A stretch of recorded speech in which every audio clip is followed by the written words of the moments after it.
Bam, we're live. Just like that. Just like that. Josh Bridges was a f***ing warrior.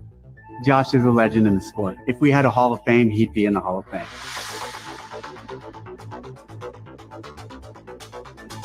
A mad Josh Bridges is a dangerous Josh Bridges. Josh Bridges, we're used to seeing him smash events in the tennis stadium. That is his playground. Josh Bridges will not quit. Neither will Rich Froning. Bridges is done first.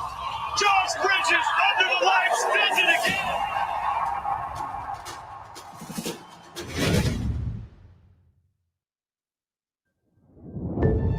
again. Josh Bridges was The West Coast Classic. If the CrossFit Games had a Hall of Fame, he'd be in it. Former Navy SEAL and 6-time Games athlete Josh Bridges will be in Carson, California for the 2024 West Coast Classic. Will you? Fuck yeah, I will be. Head to the link in the bio to purchase tickets and meet one of the toughest athletes the sport has ever seen. I had no idea Josh was going to be there. I didn't even know he still did that stuff. I thought he was just like turned full family man, husband, and that's awesome. Husband, father. I didn't know I had time for this nonsense. What did I see on here on his Instagram that I wanted to ask him about? That. There it is. Okay, there it is. I see it. I was going through Josh's Instagram account and I was looking like at his last 10 or 15 posts, and it's almost all workout stuff. But I like hearing the guy talk. I want to hear the guy talk. I want to hear shit he has to say. I want to hear what he has to say. I wonder where he's at.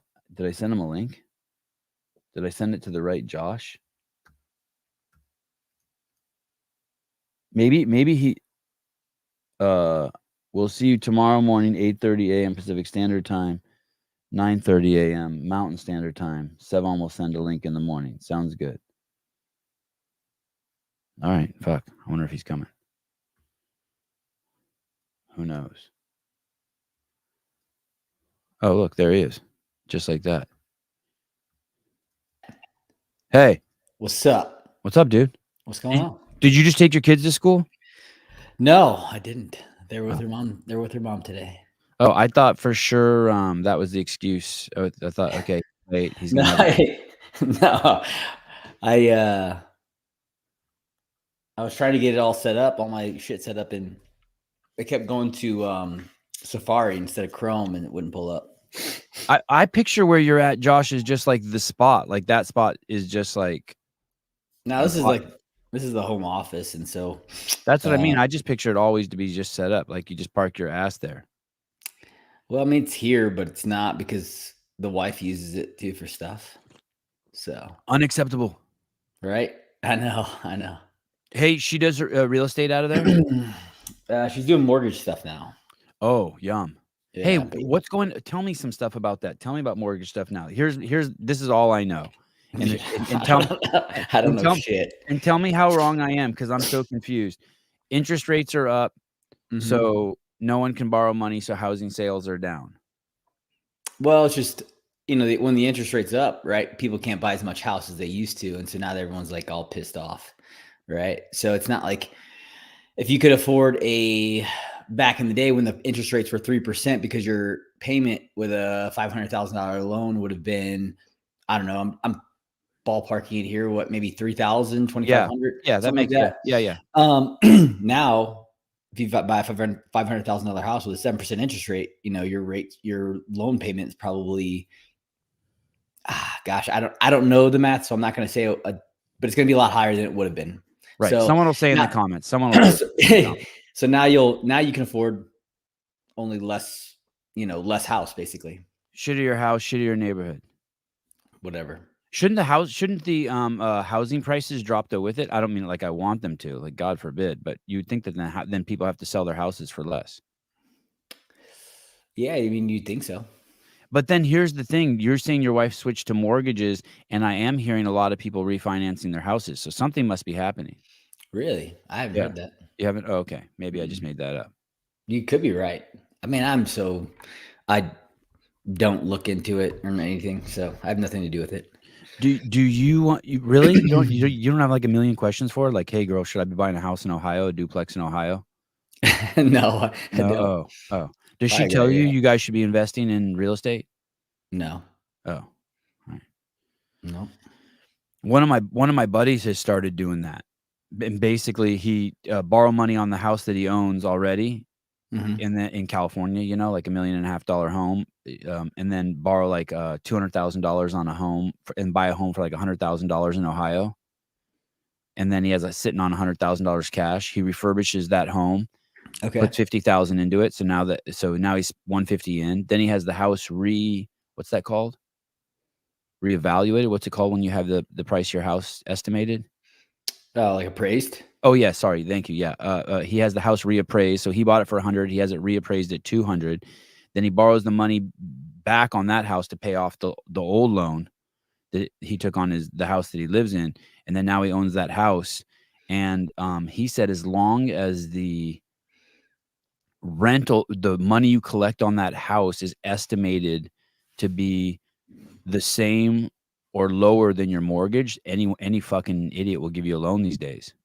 Does she say it's easy to get a loan? Can you put her on? Can you put her on? She's not here. Right? yeah. We're talking about things I'm like, I don't know, bro. I did that shit so long ago. It feels like a different lifetime. You have no interest in real estate? I mean, not particularly, you know. I have my house in California and I have my house here. And so I wouldn't mind getting a house in Florida. I mainly just want to do it to, you know, go places I want to go.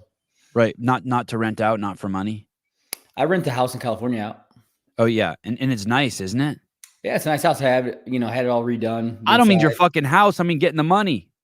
Oh yeah. Right? Yeah, it's nice for sure. And it's good for your head too, because it's kind of like it's retirement. Like it's like it's shit money. Like if shit hits the fan, like you're 70 and you're like, all right, I just sell that house and live off that money. I mean, hopefully hopefully that can happen. Hopefully the home values are still up. They will be. Yeah. Unless Klaus Schwab gets us. Do you know who that is? No. Oh. Mason Mitchell, 2,100 to 3,300 per month, There going it from is. 500K for 30 years, 3% versus 7%. Yeah, that's a lot of money. That's quite a bit difference. Yeah, that's crazy. Yeah. And you can't buy a home in California for 500,000. No, ain't gonna be that nice. Yeah, you can't get shit. Hey, you're going to the West Coast Classic? I will be there. That seemed a little out of character for you. You got shit to do, baseball to teach. Yeah, dude, man. Fuck, bro. You ain't lying. I know. So, dude, Saturday. How are you doing that? You know, they asked me to come out, and so I decided to do it. You know, it's at Carson. It'll be cool. It'll be, you know, fun to be back there at the facility where, you know, so many things that happen. So I was like, yeah, let's go. I'm excited for it. I'm excited for the athletes that'll be there too. So it'll be fun. Do you have a job there? Kind of like doing a few things, you know. I think we're gonna do a workout with some of the volunteers. I think I'm doing some commentating. They have me bounce around doing a few different things. Hey, do you get a lot of commentating requests? No, I wish I did though. I love it. You do wish you did? Yeah, I enjoy it. I enjoy it a lot. I do not mean this to be mean at all. Why are you trying to be mean then, bro? But it's just the facts. The Rogue private, you know how they had the hosting last year at Rogue, they tried that new thing where you could pay like, I don't know, $10 and you could see like a separate stream. Yeah. You carried that, dude. I don't know about that. Dude. Oh my God. You were the entire, and it's not like the other people were bad. It's just that you were 12 and no one could get past being a 10. I think it doesn't matter. I think you're just trying to butter me up, man. Maybe I'll come back on your show again. Oh my God. Dude, you were so good. You carried it. You carried it with your energy and your knowledge. And three things: your energy, your knowledge, and you didn't have fear just to talk about just anything, just whatever. Yeah, I enjoyed it. I had a really fun time with that. That was awesome. So And you'll probably go to Scotland. if they have me out there, I will definitely be there for sure. Oh, so they haven't invited you yet? I mean, I haven't gotten like the I don't know if they're doing the legends there or not. We haven't talked about it. We know we have started discussing programming and stuff like that. So look at Blade Walker. I paid Josh single-handedly made it worth it. Yeah, I'm telling you, it was fucking crazy. Appreciate it, Blade. Yeah. I'm excited. You are complete honesty. If you don't get invited to Scotland, like your feelings will be hurt. Like in the 5th grade, like if someone didn't, right? Right. I mean, a little bit, right? Oh, for sure, man. Like in the 5th grade, if you don't get invited to the birthday party and everyone, like the guy next to you's got 3 Valentine's cards from the girls and you're sitting over there like, no one made me shit. No cards. It will sting a little bit, right? Like that. Oh, 100%. Yeah. But, Who doesn't want to get invited by Bill and Katie to do something? Yeah, exactly. You know, everything they do is awesome. So I really do hope they do the legends and they ask me back, you know, but if not, I'll be watching. Hey, they don't need to do the legends though to have you back is my point. They just need to have you do just bring you out for anything, but obviously, hopefully something forward facing where you're just bringing that, you know, classic Josh Bridges energy. Well, I appreciate that. I hope so too. And we'll see. Yeah, that's a trip. I wonder if people don't ask you to do that because they don't think they can get you. I don't know. Well, do you know what I mean? Like I'm here to set the record straight. I'll do it. Yeah, I wonder if like you're like the hot chick that's like, fuck, no one's asking a prom because no one thinks they're gonna say she's gonna say yeah.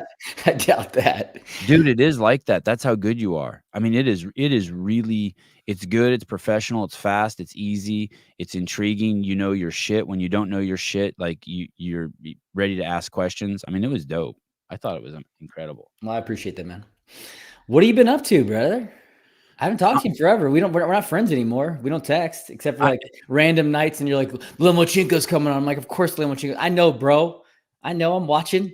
I watch sports. Did you watch the UFC before the Lomachenko fight? The Lewis fight? Yeah, the Derek Lewis fight. Did you watch that? I watched the last 2 fights. I watched what's that? The dude's from St. Louis that fought right before him. I can't remember his name. Joaquin Buckley. Buckley. Yeah, there you go. I thought his call out of Conor McGregor was stupid. Really dumb. It's like, bro, get out of here. You're just trying to get paid. Hey, and Bisping looked irritated. Yeah, for sure. You're like, really? That's who you're calling out? Conor McGregor? Good call. And you're calling his dad a hoe? Is that what he was saying? It was something like, yeah, your whole family's a hoe. Like, it was. Yeah, I was just weird. like, really stupid. So did you watch the Alex Caceres fight? It was against Woodson. No, it was like 2 or 3 fights before that. It was the black dude with the fro. No, I didn't see that one. He's been on the show like 3 times, and I thought he got robbed, and I want to talk to someone about it. Hey, did you see Lomo fight Teofimo Lopez? No, well, that one too, but did you see him fight Devin Haney when he won like the last 4 rounds, but he lost the fight? I think I missed that one. It was crazy because he didn't do anything for the first like 6 rounds. He just hung out. But that's Lomachenko, right? It's like he's so slow to get off. I mean, that's the same thing that happened against Lopez, right? He didn't fight until the last like 5 rounds. So, and then this fight, he didn't fuck around. Dude, I fell asleep. Like, I was, I answered your text message and then I had the fight on and I'm sitting there waiting for it. And I had been up since like 5 a.m. because my son had an 8 a.m. baseball game that was like an hour away. And so I was at Don't you hate that? So real quick, before we talk about, I'll bring us back to that slimming thing. Yeah. So his baseball game's at 8. That means you have to leave at 7, but you have to get there an hour early. So you have to be there at 7. So now you have to leave at 6. Is it shit like that? And you're like, oh my, I want to kill myself. Bro, it's rough. and he had 2 games back to back. And then my other son was another 40 minutes farther away from his fields, had 2 games basically following those. So I had 4 games in a row. So I left my house at like 6 a.m. and I didn't get home till like 7:30 p.m. at night at baseball fields, man. Baseball is a long day at the fields. Hey, And so all the sports kid sports are like that. I take my kid over the hill to play tennis, and it's like rain delay, or some kid didn't show up, or it got postponed, and you're like, and I have 3 kids that play. right, yeah, exactly. So it's like when you have multiple, oh my god, dude, it's wild, man. And so I was like, I got home and made some dinner. You know, I'm laying there on the couch waiting for this fight, and I'm like, I watched them announce their names, and I think before the bell rang, I was asleep. Did you have anything to do the next day? More baseball, but it got canceled. God. It got canceled because of rain. So all the games got canceled. Okay. So you fell asleep. So you didn't see any of the fight. None of it. Oh, it was. He just kicked the shit out of the fucking Australian dude. Yeah. Caboose or Camboso. Yeah, and the dude took it like a champ too. In the post-fight press, he's like, "Man, what? I mean, like, what can I say?" Yeah. Like, he just fucking lit me up. Yeah. It was I'll probably watch it back. I need to watch it back. It's good. It's good. Great footwork. My kids were watching TV in the other room, and I made them come in and watch the fight. I'm like, hey, just watch this kid's feet the whole entire time. Just watch his feet. I mean, he was fucking something else. And I guess he's gonna fight some dude I hadn't heard of, and then maybe run it back with Haney again. I'd love to see him fucking get that win back from Devin Haney. Dude, yeah, same. I don't like Haney. I didn't get to see the Garcia fight. I didn't watch that one because you kept hearing the bullshit with Garcia, and you're like, in my head, the way Garcia got taken out by Gervonta Davis, I was like, oh, Haney's probably gonna handle this guy. Yeah. Dude, it was polar opposite, from the highlights that I saw. I was talking with some people here who are in the chat, and I said, hey man, what's gonna happen is he's gonna go out there, Garcia, and he's gonna be like, I love Jesus, and he told me not to fight anymore, and it's gonna be over. I thought, because that's how spun out he was. I thought for sure he's gonna use it as some giant publicity stunt. We're all gonna pay the $79.99 to watch it, and it's not gonna happen, and we're just gonna see like some like historic thing.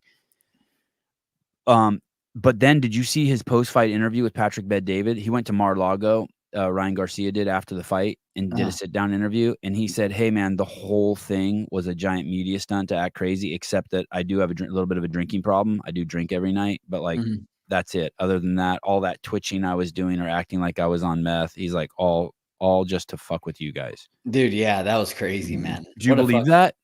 I do. I'm sure boxers are fucking nuts. Dude, the Lomachenko fight, before he fought, this chick was out there fighting. OnlyFans chick, huge fake titties. Yeah, I watched that fight. Of course, dude. I was like, I'm like eating dinner, and I'm like waiting for that fight. I'm like, oh, okay, I'll leave this on. And the way that announcer, oh my god, is that what you're about to bring up? Yeah, that's what I was gonna bring up. Anyone who talks shit about CrossFit and it being unprofessional and we're never gonna make it professional. Let me tell you, boxing's $1 billion sport. Yeah, and CrossFit makes boxing look like boxing makes CrossFit look like it's the most professional thing that's ever happened. I mean, how about the fucking announcers the commentator just ripping on them? Oh my god, by name. Yes, by name. Oh man, it was crazy. Hey, why did they keep calling him like Lieutenant Dan? When people get, is it because I think he was in the military, or I have no idea. I have no idea who that guy is or anything about him. But yeah, like they were calling him something weird, and so yeah, that was wild. Yeah, and I was actually really impressed with that girl. I saw the big fake tits and the OnlyFans and how hot she was, and I thought she was gonna suck, and she actually killed. But I was asking my wife, I said to my wife, I was like, hey, I've heard women say who get their who have giant breasts installed, when they get them out, they have this feeling of all of a sudden they can breathe again. And then my wife was like, I guess you're the wrong person to ask, but and then my wife was like, you don't think it's just big tits in general make it hard? I'm like, no, it has something to do with when they insert the breast implants and somehow how the chest muscles are pulled back. But I always find it crazy that I just found it crazy that someone would have a surgery like that as a professional athlete. Like it would somehow impede your ability. But fuck, she's the interim champion now, and she fought good. Yeah, I thought she looked good too. I mean, I thought the fight, like the other girl was, she was professional fights. She'd only been fighting. She was 41 years old and only been boxing for 2 years. That's wild, man. That's crazy, right? Yeah. But it was It was the end. I was like, this is fucking ESPN top rank. Like, this is crazy that you had a guy who literally announced the scores for the wrong people, for the wrong person, and then announced the winner of the wrong person. And then, like, all of a sudden, because did you see the ref?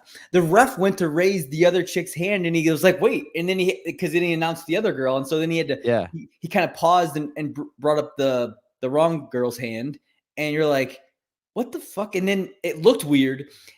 And then all of a sudden they were back in there announcing it again. And you're like, what the fuck is happening? I thought I hit. So for people who don't know, it was a championship fight. It was the co-main event. At the end of the fight, they called the winner and they raised this chick's hand. And then the commentator goes, wow, the judges must have seen something we didn't see because the girl who lost outstruck the other girl like 175 to 138 or something. And then they started talking about it, and then all of a sudden, you're right.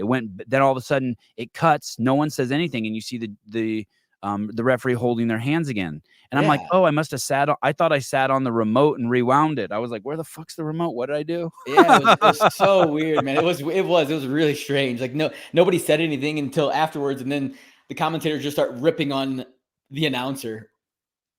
Bizarre. Yeah. In the previous fight also, when the commentator was announcing the scores, it was a shit show too. Do you remember that? I don't know if you saw the fight before that. I didn't see that fight before it. Yeah, he had the scores all fucking ass backwards, and then the ESPN commentators like, "Hey, let me do this guy's job for him and tell you how it's supposed to be announced." Dude, yeah. But dude, oh man, that was bad. And hey, what's crazy at that point, it's not even just like it's not like a technical thing. Like, CrossFit has so many places where we can watch and nitpick them because it's fucking so many different movements and so many different people. But this is like, this should not happen in boxing. Fuck no. It is so easy and so simple. Yeah. But yeah, that's right.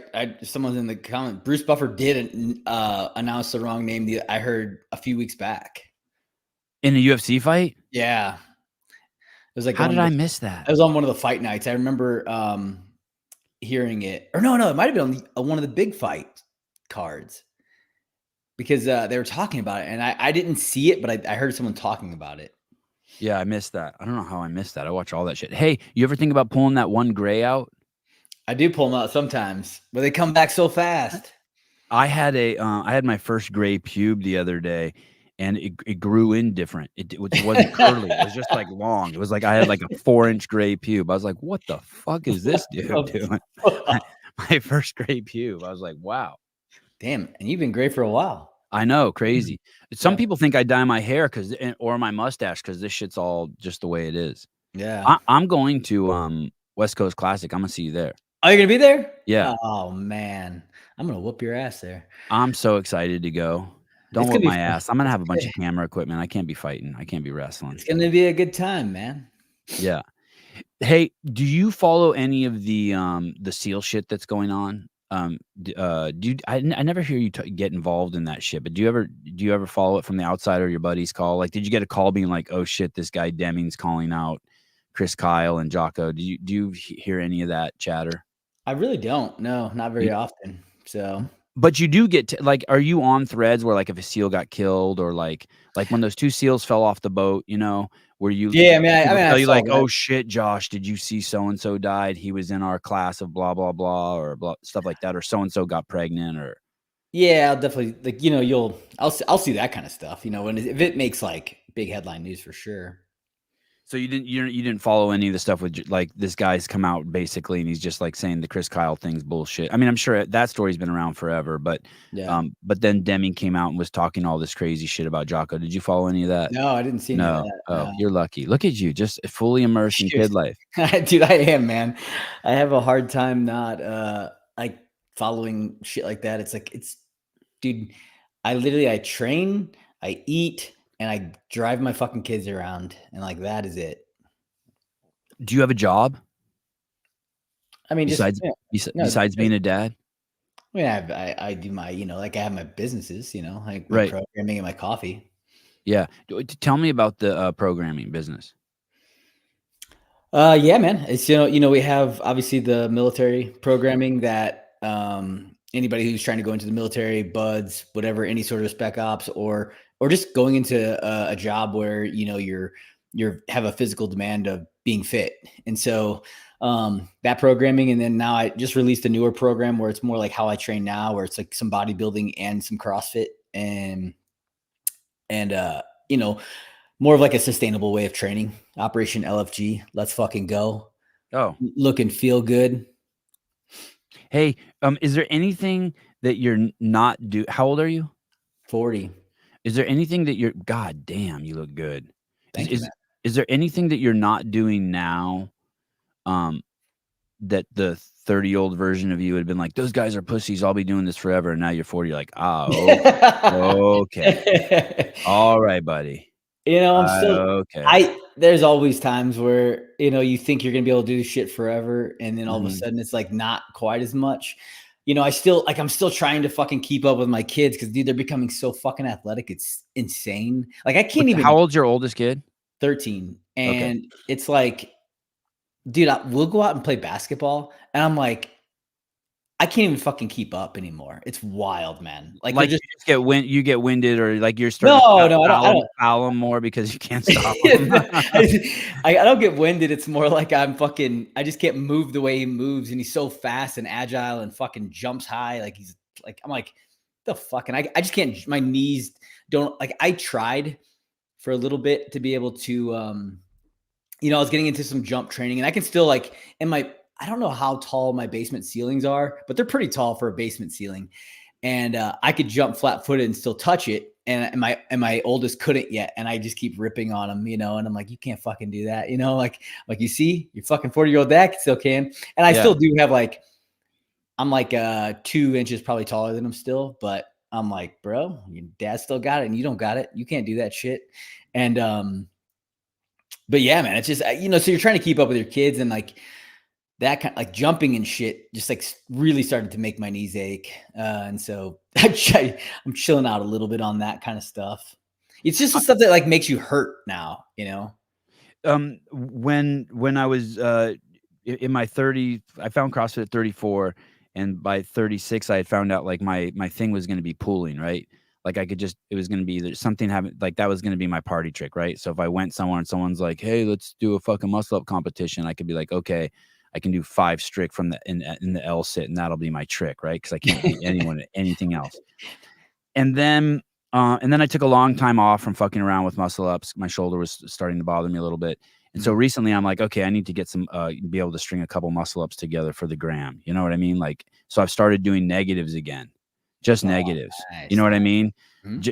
Start at the top and just work through the transition. But every time I'm down there at the bottom and I think about pulling, there's something in my body that's communicating to my brain, you're not going to like that. Dude, you're not going to like that. So the other day I did 25 negatives in 25 minutes, just one a minute. You know what I mean? I mean, I work out first, but I'm just like, dude, I'm sure I could do one, but I'm not going to try it yet, because my body just keeps telling my brain, hey, buddy, that's going to hurt. I'll still like grab the bar and I'll do some snatch work, you know, just for fun, even though my fucking elbow's fucked up, my knee hurts. It's like, and I know it's not that good, and I'll get up to like 185 and I'll be like, oh man, I'm feeling great today. Maybe I'll throw like 195, 200 on the bar, and it's like, nope, don't do it. You're dumb. And so, yeah, man, I get it. But do you listen? I normally do. Yeah. I normally will do. I'll do like a clean or a snatch pull instead. Yeah. You look great. Don't fuck up and get injured. You look fucking amazing. Well, I just had surgery 6 weeks ago. On what? My knee. Oh, we'll come back to that. What were you going to say? You were going to say something. You remember? Oh, yeah. So, dude, that's how I fucked up my shoulder, was doing the strict muscle ups that year, fucking whatever year I think 16. And they had the strict muscle up at regionals. And man, like, that fucked my left shoulder up so bad. It hurt for years. And you know what I finally started doing? I started doing like lateral raises and rear delt raises and these things called Balboas. And all my shoulder pain has gone away. What's a Balboa? A Balboa, it's like a front lateral raise with your arms bent. I saw Brian Shaw, like, you know, like this. Yeah, well, a little bit more like you're hanging and you're like yeah, exactly, yeah, like that, yeah, exactly. Okay. So you come up like Rocky Balboa at the end, like Oh, like okay. and so Okay, so you rotate as so it's more of like a rotator cuff movement is really what you're hitting. But I Okay. saw Shaw doing him and I tried him, and man, like ever since I started doing him, all my shoulder pain is gone. What weight are you using? Just like 2.5 pound So- weights or? No, like 20s, 25s. Oh, God. Damn, that hurt me just You thinking could that. Really? you could probably start at like 10s or 15s. I'll You just do like start with nothing. and you want to go to like 15 reps, 20 reps where it's like you really start to feel that burn in your shoulder. Damn. And your shoulder pain's gone. Gone. Did you ever have it looked at? No. So you don't know if anything was torn or ripped or broken. I'm sure if I would have went into a doctor, they would have been like, yeah, it's torn, you have to have surgery. So I'm like, I'm not doing that. Yeah. Like the thing I've come most to realize is if you go to a surgeon, he's going to tell you need surgery. Like Okay. The guy I at went 7-Eleven is going to tell you need a beer and a can of Pringles and a can of chew. fact. Exactly. Okay. Yeah. And Josh Bridges is going to tell you need to pay the man. So you Right. come to me, that's what's going to happen. But I went to, my surgeon, my doctor, on my right knee, and he's like, yeah, I had some meniscus issue and some cartilage damage. Is that the knee that you injured when you're in the military, fucking around with the other guys? No, that's a different one. This Oh. is my good knee. I just had surgery on my other knee. Oh my Yeah, God. I know, bro. I know. I was like, motherfucker. I was so pissed. But he's like, it's a quick turnaround. It's not a bad like I'm already squatting again. Like not heavy. Like I'm squatting like yesterday I did box squats with 185 and it felt really good. Oh shit. I can do some pistols, or not pistols, split squats with dumbbells. But you know what's really fucking helped too? Wait, what are split squats? Where you have like you're basically on your front, you're almost in like a lunge with your back foot elevated. on, Okay. like, a Oh, pad. yeah. Okay. A Bulgarian split squat, whatever you want to call them. What's helped? You were going to say really helped a lot? Dude, is blood flow restriction. Have you ever messed around with any of that? No, but there's no one I remember doing that except for you, because it used to freak me out when I would see you put the bands on your legs and your quads would get massive. I'd be like, fuck, I don't know, dude. He's going to give himself a heart attack. No, man, there's a lot of good research on the blood flow restriction, man. You get these blood flow, almost like blood pressure cuffs. You put them on your legs. I mean, you can use the bands like I used to do, but now I have these cuffs. Suji, SUJI is the name of the company. And dude, they pump them up, and you do really lightweight or like light biking with them on. And then, you do it for a certain amount of time and then you take it off. And then, dude, you get this like crazy rush. It's so fucking painful though. It's crazy. Yeah. You mean the blood flow restriction part's painful? Yeah. Yeah. It's like, so I'll do split squats with them on. And I literally like you do like a set of 15, rest 15 seconds, a set of 15, rest 15 seconds, a set of 15, rest 15 seconds. You do that 3 times or 4 times in a row. And then you take it off and you rest 2 minutes and you do it again. And man, dude, like it fucking hurts. But do you think it makes you better? What's the mechanism? Why does it work? And so there's a lot of thought to it, right? For recovery. So what it's doing, it's allowing you to still help grow the muscle with lighter load, because when you cut off the blood, so you're letting blood in, but not letting it out. It's called like blood occlusion. And so when you remove the oxygen, or like basically now the muscles aren't getting as much oxygen as they need, what you're getting is you're getting more muscle fatigue. So more muscle fibers are starting to engage because of this. And so you're getting, with less load, you're still getting a great like stimulus for the muscle. And then obviously when you fucking remove it, you're getting all new blood, new oxygen, like removing inflammation, pushing through the area. So yeah, there's a lot of studies on it. It's pretty cool. And I definitely think it's helped. And, once I started doing it, my legs have felt so much better. Who turned you on to this? So I did it years ago on this left knee. I kind of bands. That's what I would do, right? Like at the games, I'd see you doing that. And so I did it with my left knee surgery back in a long time ago. I kind of forgot about it, and then it's funny. I was talking to Frazier, And Frazier reminded me of it. He's like, dude, are you doing blood flow restriction BFR? He's like, bro, it's a game changer, man. He's like, do that shit daily. And so I remembered he reminded me of it, and I started doing it again. Dude, since I have, it's been huge. Oh shit, that's awesome. Oh yeah, it was the Kelly Starrett. It was Voodoo Floss. Is that the stuff that it was? Yeah, that's exactly what I was using.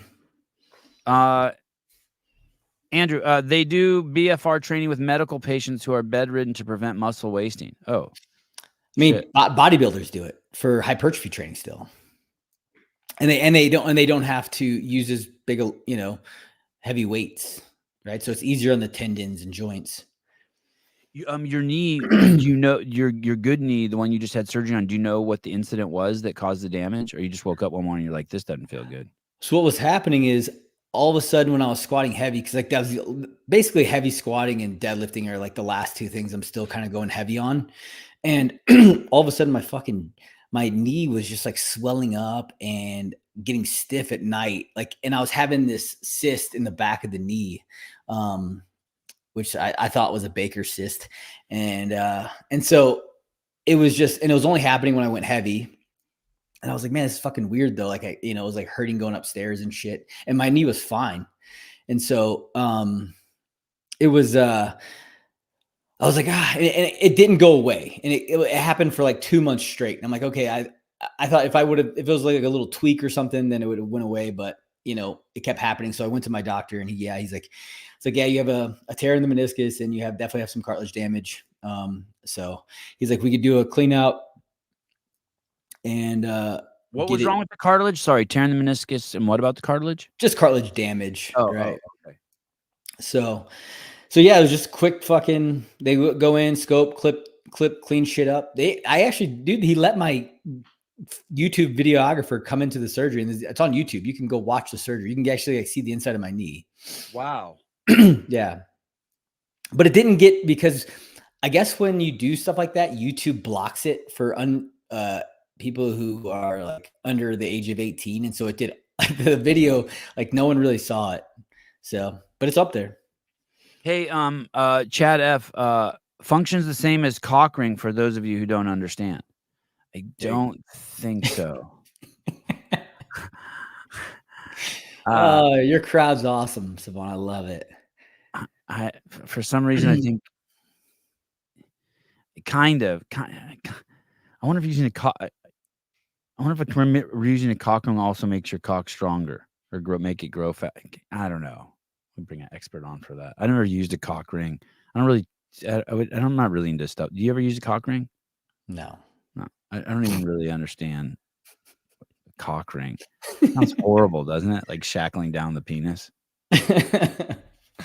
And so that was it. They just cleaned out. He just went in there and hosed it out, and then you're ready to go. It's all better. Yeah, man. I mean, it's feeling a lot better. It's it's definitely, obviously I had some down moments. Like the first 2 weeks are always rough after surgery, no matter what it is. But the cool thing was I never had to be on crutches. I was never non-weight bearing on the foot. So I could move around. I could still get around. I just couldn't be on it for a long time, but I still, I think I took 1 or 2 days where I didn't work out. But other than that, I went downstairs and I was moving. So I was getting to work out. So I was still feeling good. The first weekend, I thought I was feeling better than I was. And I was like standing at my kid's baseball game the entire like 3-4 hours or whatever I was there. And I stood on it all day. And like, I had a bad day after that. But other than that, it was good. It's been good. Yeah. And like slowly but surely, like now, squatting, stiff-legged deadlifts with light. I'm still staying light. I'm trying to allow it to continue to heal. He put some PRP in it. What's that? So, is that the sugar water?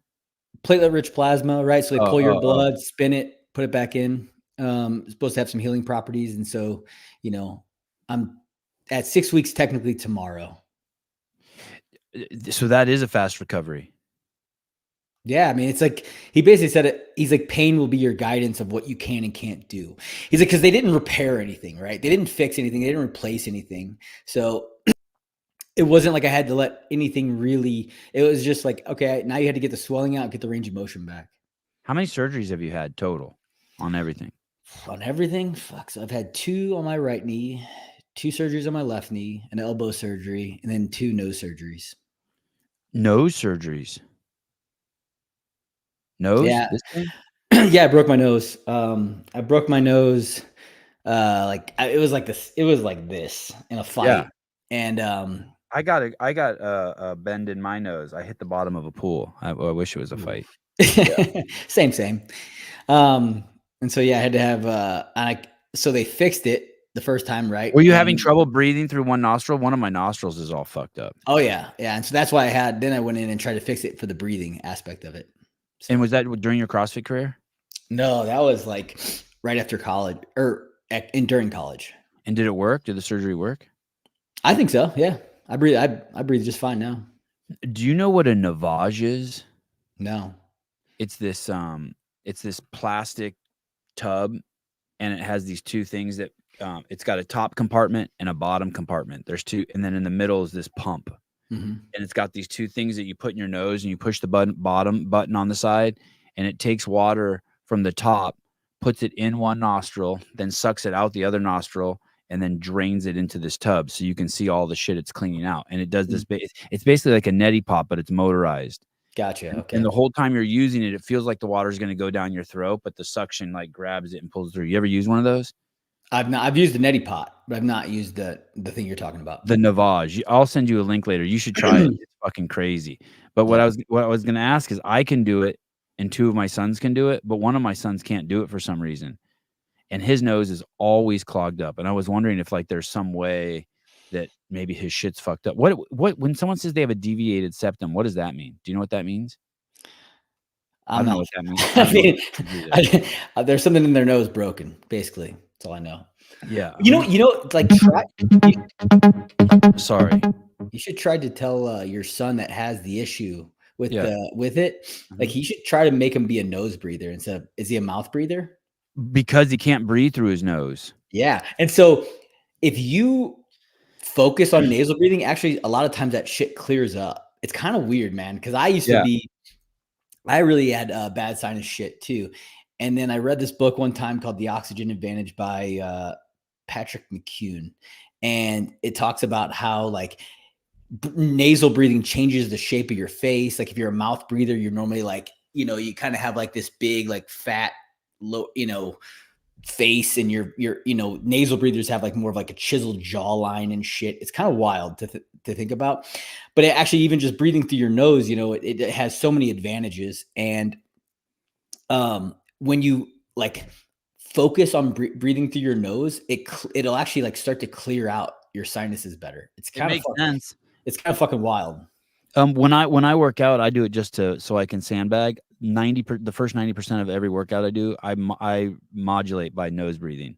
Yeah. If I can't breathe through my nose, I slow down. Hey, caller, what's up? Hey, sorry for crashing the interview. Go ahead. Real quick, I just wanted to ask Josh a question because I've been going through the same knee issues. Maybe I've had my knee scoped 3 times. Mm-hmm. I think for CrossFitters, it might be super relevant. There might be a lot of people out there with the same type of knee issues. But I was recommended, I was wondering what Josh thought of stem cells. Because he said he had PRP, and that's what's being recommended to me right now. But they're saying stem cells could actually make it almost like a surefire. Because the same cartilage issues, same meniscus, small meniscus tears, stuff that they can't really So I did some clean up very well. I did some stem cell stuff back in the day, and I really liked it, but it felt like it wore off after like a 6 to 8 month period, and it's really expensive. So, it's definitely worth going down that avenue. Did you go to Mexico to do it? No, I did in Tennessee, and Well, so but yeah, I do. Was it from Goddard? From Sean Goddard? Yes. Yep. Okay, so the guy that called me from his office seemed super sleazy, and they're saying it was like $5,000, and then I could just go to a local one for like a fraction of that. Yeah, I mean, I would probably go the cheaper route first before giving it a go, see how it feels. I got connected through him with Rich, and so it was. Yeah, because I'm in Knoxville too, where they're. Oh yeah, that's where it's at. Yeah, that's like where one of his headquarters. Yeah. So the thing was though that like some of the other doctor I talked to was like, oh no, at your age, because I'm 35. So the thing, at your age, PRP should be good enough. But it's the older generation, or like if you have really, really like almost ruined knees and you have more ligament stuff, that's when stem cells gets more beneficial. So I'm torn between forking over. It's like $500 just for the consultation with these guys. I would So I'm go wondering down. if it's worth it. Have you tried PRP? No, I'm about to. And they say they can put this other stuff called PRF, which is the fiber that helps it stay in the joint. I haven't heard about that. My wife used to just rub breast milk on everything. So when my kids were like hurt or cuts or anything, you thought about breast milk? I should ask my wife. We do have a 3-month-old, so Dude, breast we milk. definitely have abundant resources. Yeah, just do a shot of a wheatgrass and a shot of breast milk every morning. I'm joking, And not Windex, joking. right? Yeah, I don't know about the Windex, but yeah, sure. Rub the Windex on the outside. But I'm serious. My wife used to, and a lot of chicks do that. They just rub breast milk on everything. I mean, it's fucking. I could see it, man. I know you can see it, right? Like it makes sense. Like you're like, yeah. Fucking breast So milk. one last thing though, I heard that like the PRP, you have that what rubs up, like wears off. That's what you have to like do that once a year. Is that true? I mean, you're just basically trying to help. Like the PRP is supposed to help the healing process, right? And so yeah, it's definitely going to wear off. It's I think it is something you probably have to keep redoing. I think anything, stem cells, all of it, you're gonna have to keep redoing if the knees are causing you pain. You know, to be honest, man, like I think that I didn't mess up my knees doing CrossFit. I think my recent one too was more so from probably fucking around, like playing sports with my kids. Like we'll play basketball or we'll go play football, and like I think that's probably where I actually like messed it up. Oh no, for sure. That's me to my whole lifetime of basketball that made it like what it is now. Which, you know, people say CrossFit's dangerous. Like every other sport is literally more dangerous because I feel like CrossFit's kind of has kept me in the game because it keeps everything, all the muscles and shit strong. Well, I'm doing the knees over toes guy. I just started that too, and we'll see. I don't know. We're a lot of Nordics and a lot of other stuff that seems to be aggravating at first. So I think I just need this shots to. What are Nordics? What are Nordics? Nordic curls. It's where you basically like have your feet anchored and then you curl your body back. Like you use your hamstrings. They're phenomenal, man. I believe in those. I think those will help. Doing like tib fib raises. You know, like you said Nordics though fucked your shit up. It aggravates it because there's like a lesion basically right behind the. Oh, so you have a Baker's cyst as well? Is it a cyst? Oh yeah, yeah. God, it's the cyst that word. Really probably hurts the most. When I think of lesion, I think of a venereal disease. So that could be then the meniscus, right? Like the Baker's cyst really comes out when you have like a meniscus issue. Hey, what about what about drugs? What about peptides? They offer those too. Yeah. The same health clinic. Yeah, take a big old dose of those. Okay. Someone sponsored. Check. All right. I appreciate it. Thanks for letting me crash it. All right. Good luck. Good luck, buddy. Hey, so deviated septum is just, it's you basically have two holes in your face that suck air up into your fucking lungs, and it's when one of them gets fucking, one of the pathways gets fucking, just like you'd see. Yeah, blocked, like your nose is, like dude, like that's my nose was exactly how I imagined it. My nose was like this, bro. Yeah, mine's like that. My shit's crooked. My shit is so I have a picture somewhere, but I won't have time to find it. But man, like it was like my nose was like over here. It was wild. And they just reset it. So they went in and reset it, but then after that, they had to actually go in and cut it when I went on the second surgery. What do you mean, just drill the hole bigger? I don't know how they fucking did it, but they basically went up there and fucking, I don't know. I'm not exactly 100% on how it went down. Hey, how retarded do you have to be to fucking punch a hole in that thing that fucking separates your two nostrils? Dude, you gotta get hit pretty hard. No, I mean like go somewhere and pay someone to punch a hole in it so you could hang a ring from that thing. Dude, I don't know, man. That's fucking insane. Dude, you don't see one of those every day in my town. If I fucking go out, I see one of those. Oh yeah. Mm-hmm. I just can't. Like the old bull ring, right? Yeah, it's cartoons. Like, why would you punch a hole in that thing? It all of a sudden makes the eyebrow one look like just like sane. Right.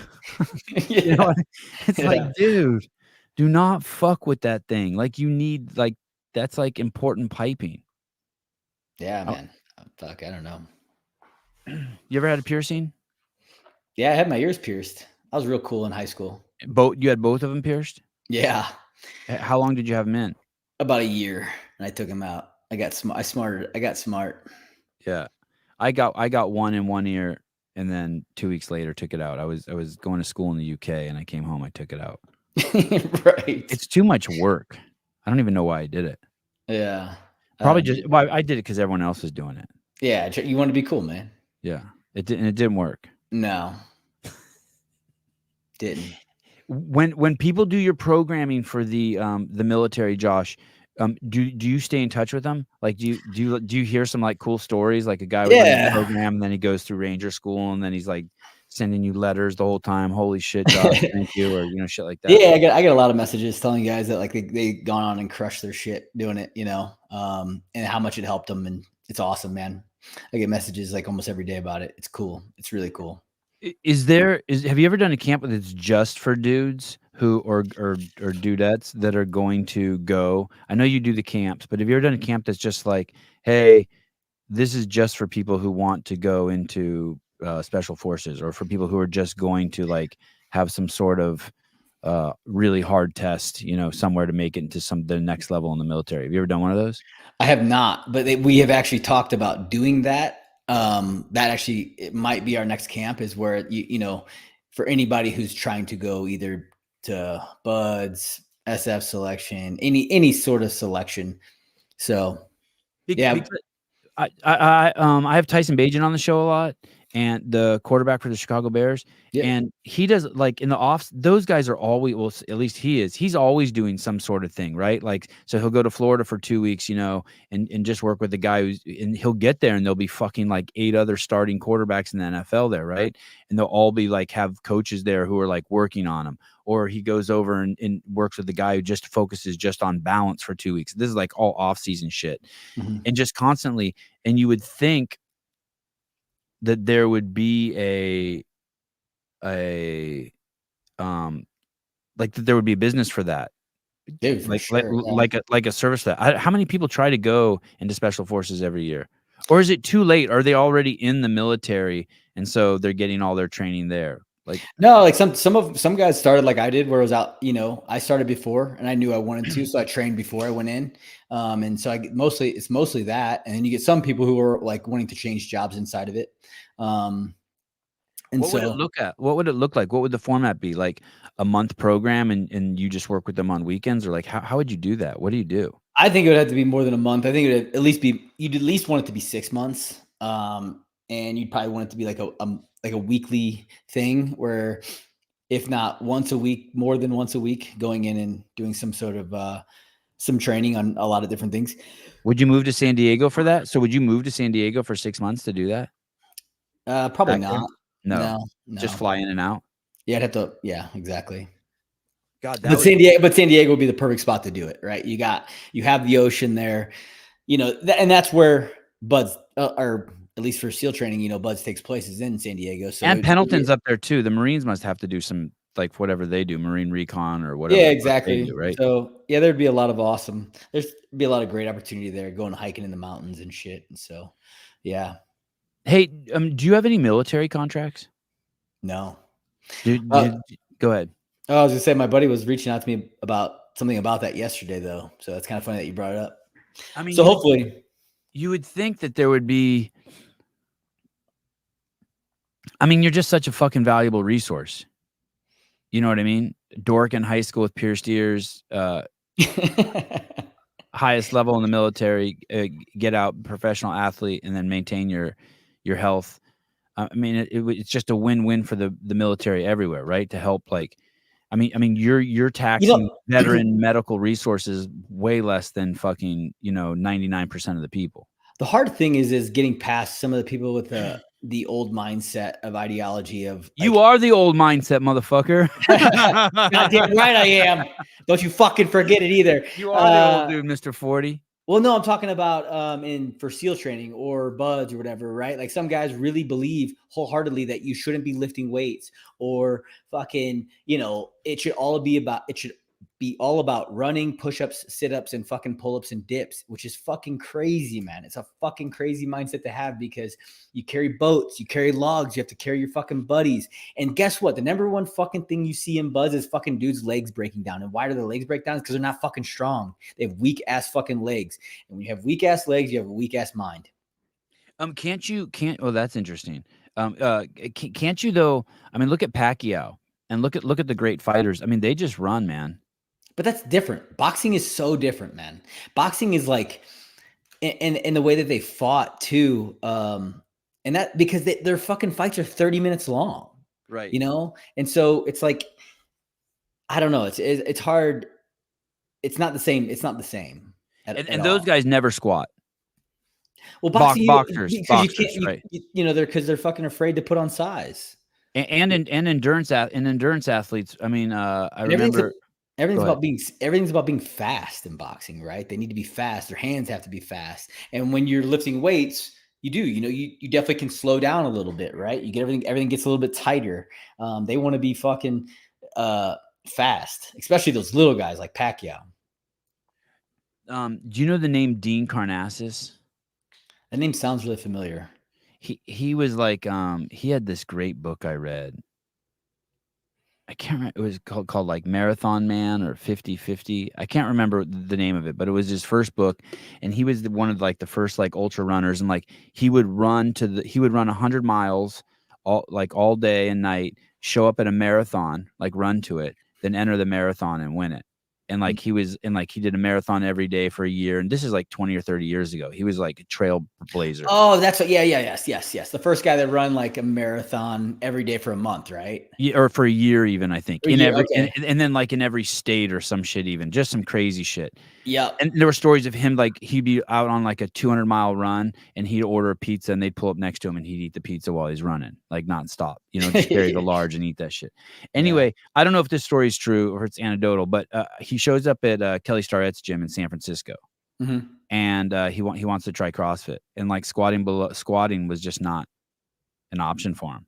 Like there was he just couldn't. It was going to take fucking forever to get him to squat below parallel or even to parallel. He just completely lost that fucking range of motion from just this shit, right? Yeah, just slow ass running, And then so I guess at that point also, what you're saying also is just you're going to get if that's your guy in the military, you're going to get injured too.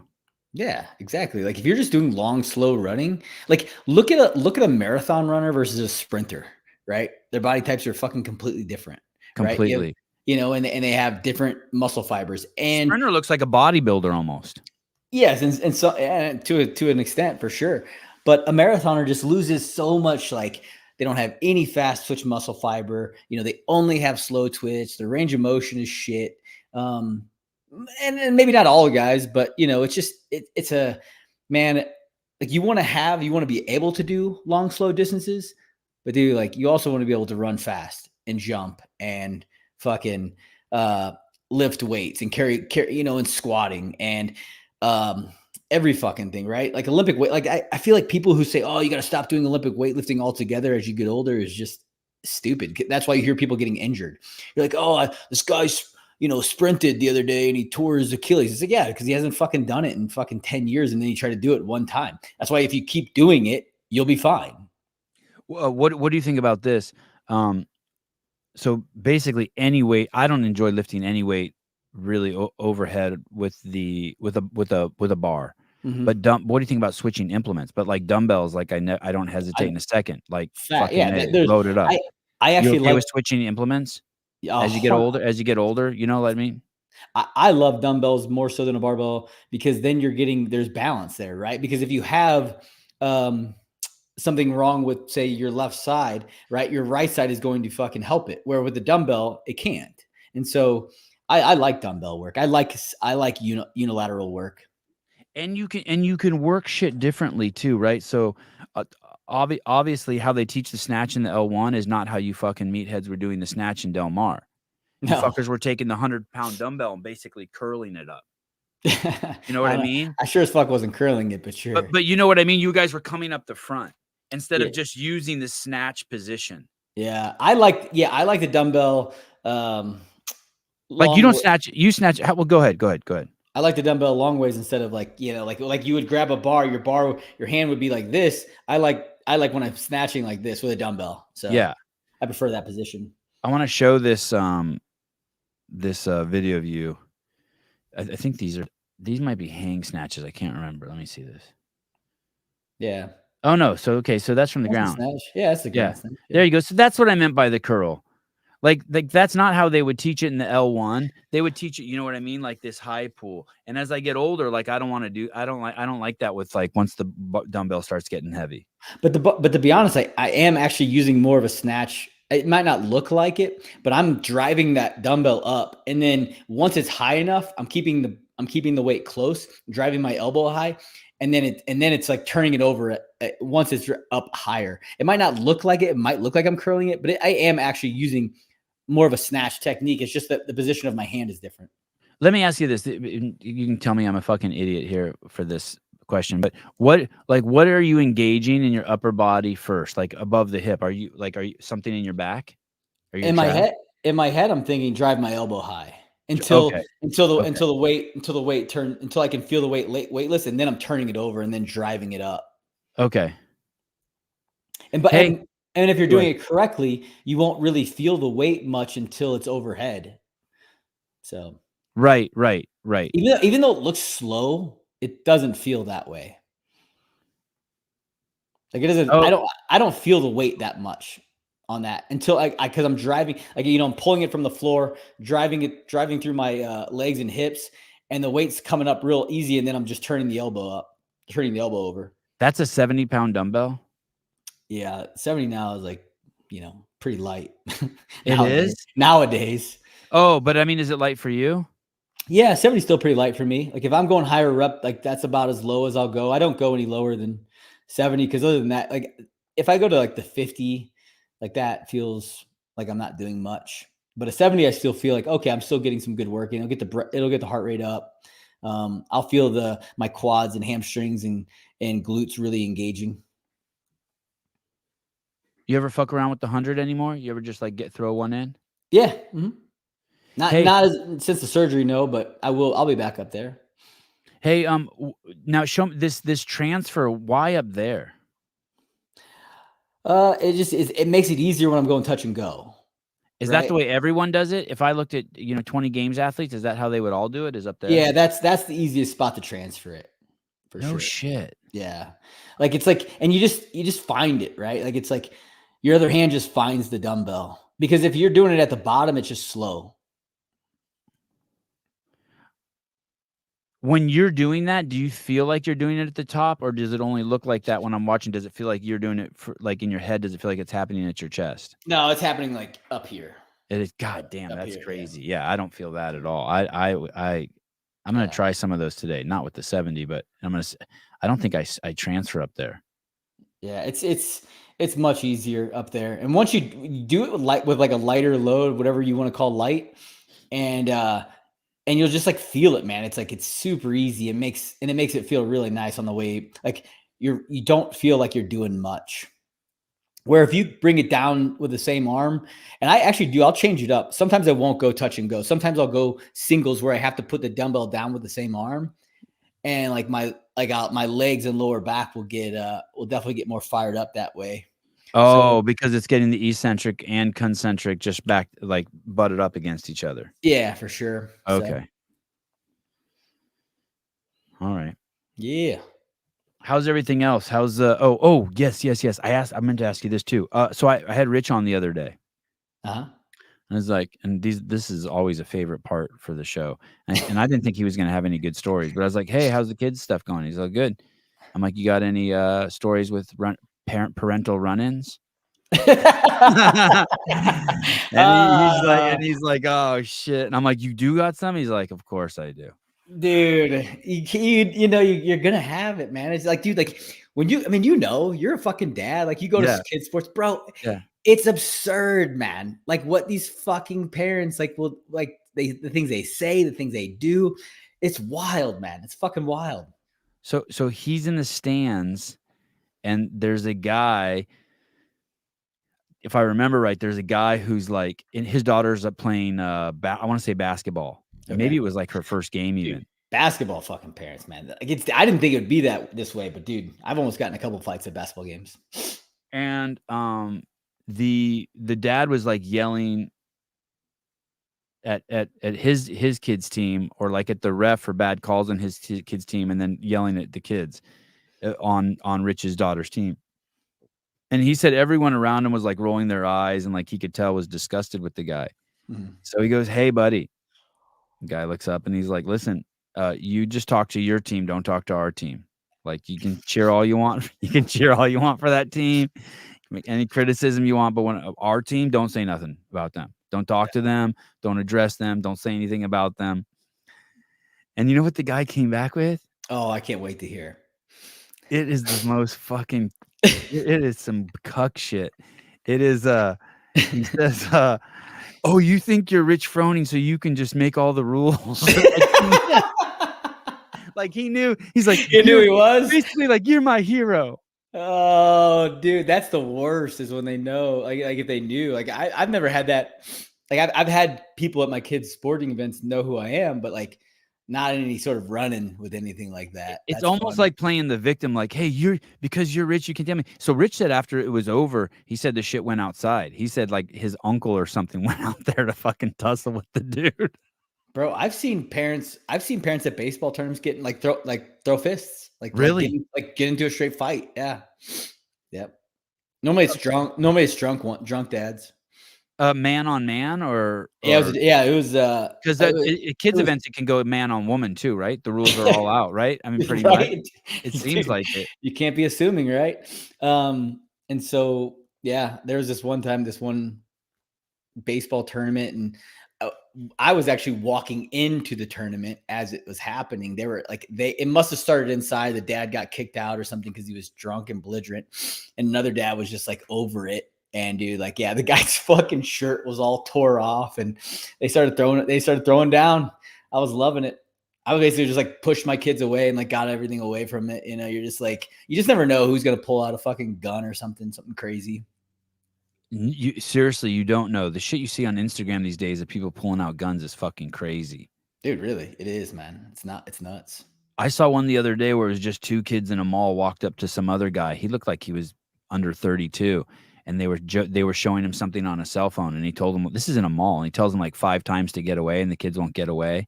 And the kids are just like making some prank with a cell phone, and the dude just pulls out a gun and fucking shoots one of the fucking kids down. Jesus Christ! Yeah, and you know what? The guy got off with the guy didn't go to jail. Damn. Yeah, he used he felt his safety was threatened or some shit. And any issues this week? That's a long day to stay calm. Four baseball games, all mellow this week with the parents. No, it was all mellow. It's you know what's you notice is when it's close games is when it gets really can get chirpy. And this past weekend there was no close games. So, but when you're like the games get intense, that's when you see parents getting fucking real feisty, getting mad at like umpires and referees and shit. So.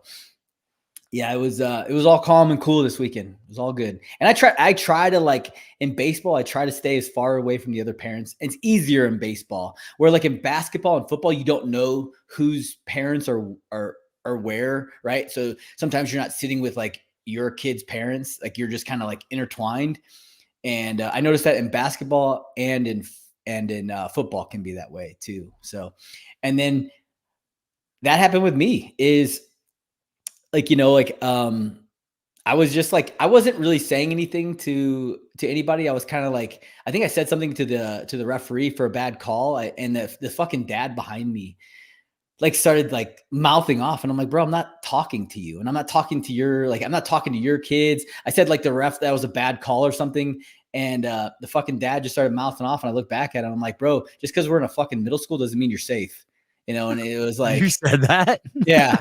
I was like, this isn't Twitter. This isn't fucking Instagram. Like, if you got a fucking problem, like I'll fucking drag you out of this fucking gym. And dude, his wife was all like, his wife started chirping, and I was like, all right. And another dad came over and sat, like a kid from my kids team came over and like was like, I'm like, dude, like I literally looked back, I'm like, I'm not talking to you, so why are you talking to me? I'm not like talking about your kids, I'm not yelling at your kids. I literally said something to the ref, pretty quiet and pretty what he should have said is, when you said, hey ref, that's a bad call, he should have said, ref, great call. Yeah, exactly. Like, that would have been cool, right? Yeah, that'd been cool. But I'm like, he started talking to me, and I'm like, why are you talking to me? You know, like there's nothing here. Like there's like, and so like, dude, like parents are fucking wild, man. And let's say you were wrong for some reason. Let's say it was a good call. Yeah. Like obviously, like, hey, anyone knows that you're going to be upset if your kids are getting bad calls or if your kids are losing. Why talk to you then? Like, he obviously wanted to get in the mix. He obviously was like, oh, I feel left out. Here, I'm gonna get in the mix with you. Yeah, it was just. And then you were like, all right, I could accommodate you. I literally was just like, I wanted to turn around and be like, you know what's gonna happen, bro? Is the moment that clock hits 0, you're gonna fucking get up out of these stands. You're gonna run to your fucking car because you're not tough, and so you're just trying to be tough because you think you're in some sort of safe space here in this middle school, and like you think like you're okay and like everything's gonna be just fine, but it's not. What did the other parent do? Came over to calm you down? Yeah, the other dad was like, oh, hey, just chill out. Because I was like, I just kept turning around and be like, I'm not talking to you, bro. So why are you talking to me? And I'm like, if you got a fucking problem, we can go outside. Hey, what do you think about women who basically what I'm hearing to you too is his wife escalated the event instead of calmed it down. Right? Yeah. Like, that's a bad woman, right?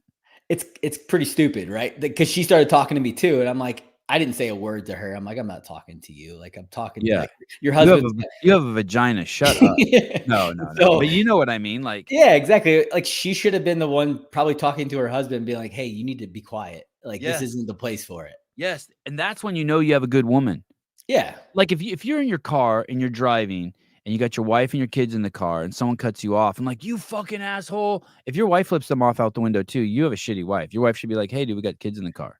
Yeah, exactly. And that's what my at these sporting events, she'll be like, Josh, chill out. You need to go over there. You need to take a break. Like, and I'm like, you're right. I do. Hey, I never played, God, I never played any, I didn't do anything. You know what I mean? I played Dungeons and Dragons and shit. Right.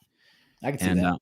And now my kids are just like, I'm raising just kids who are just competing every day, all day. It's awesome. Like in fighting, tennis. Good for you. Way to fucking, change that lineage trajectory. I'm doing everything you're not supposed to do. I'm just living through my kids vicariously.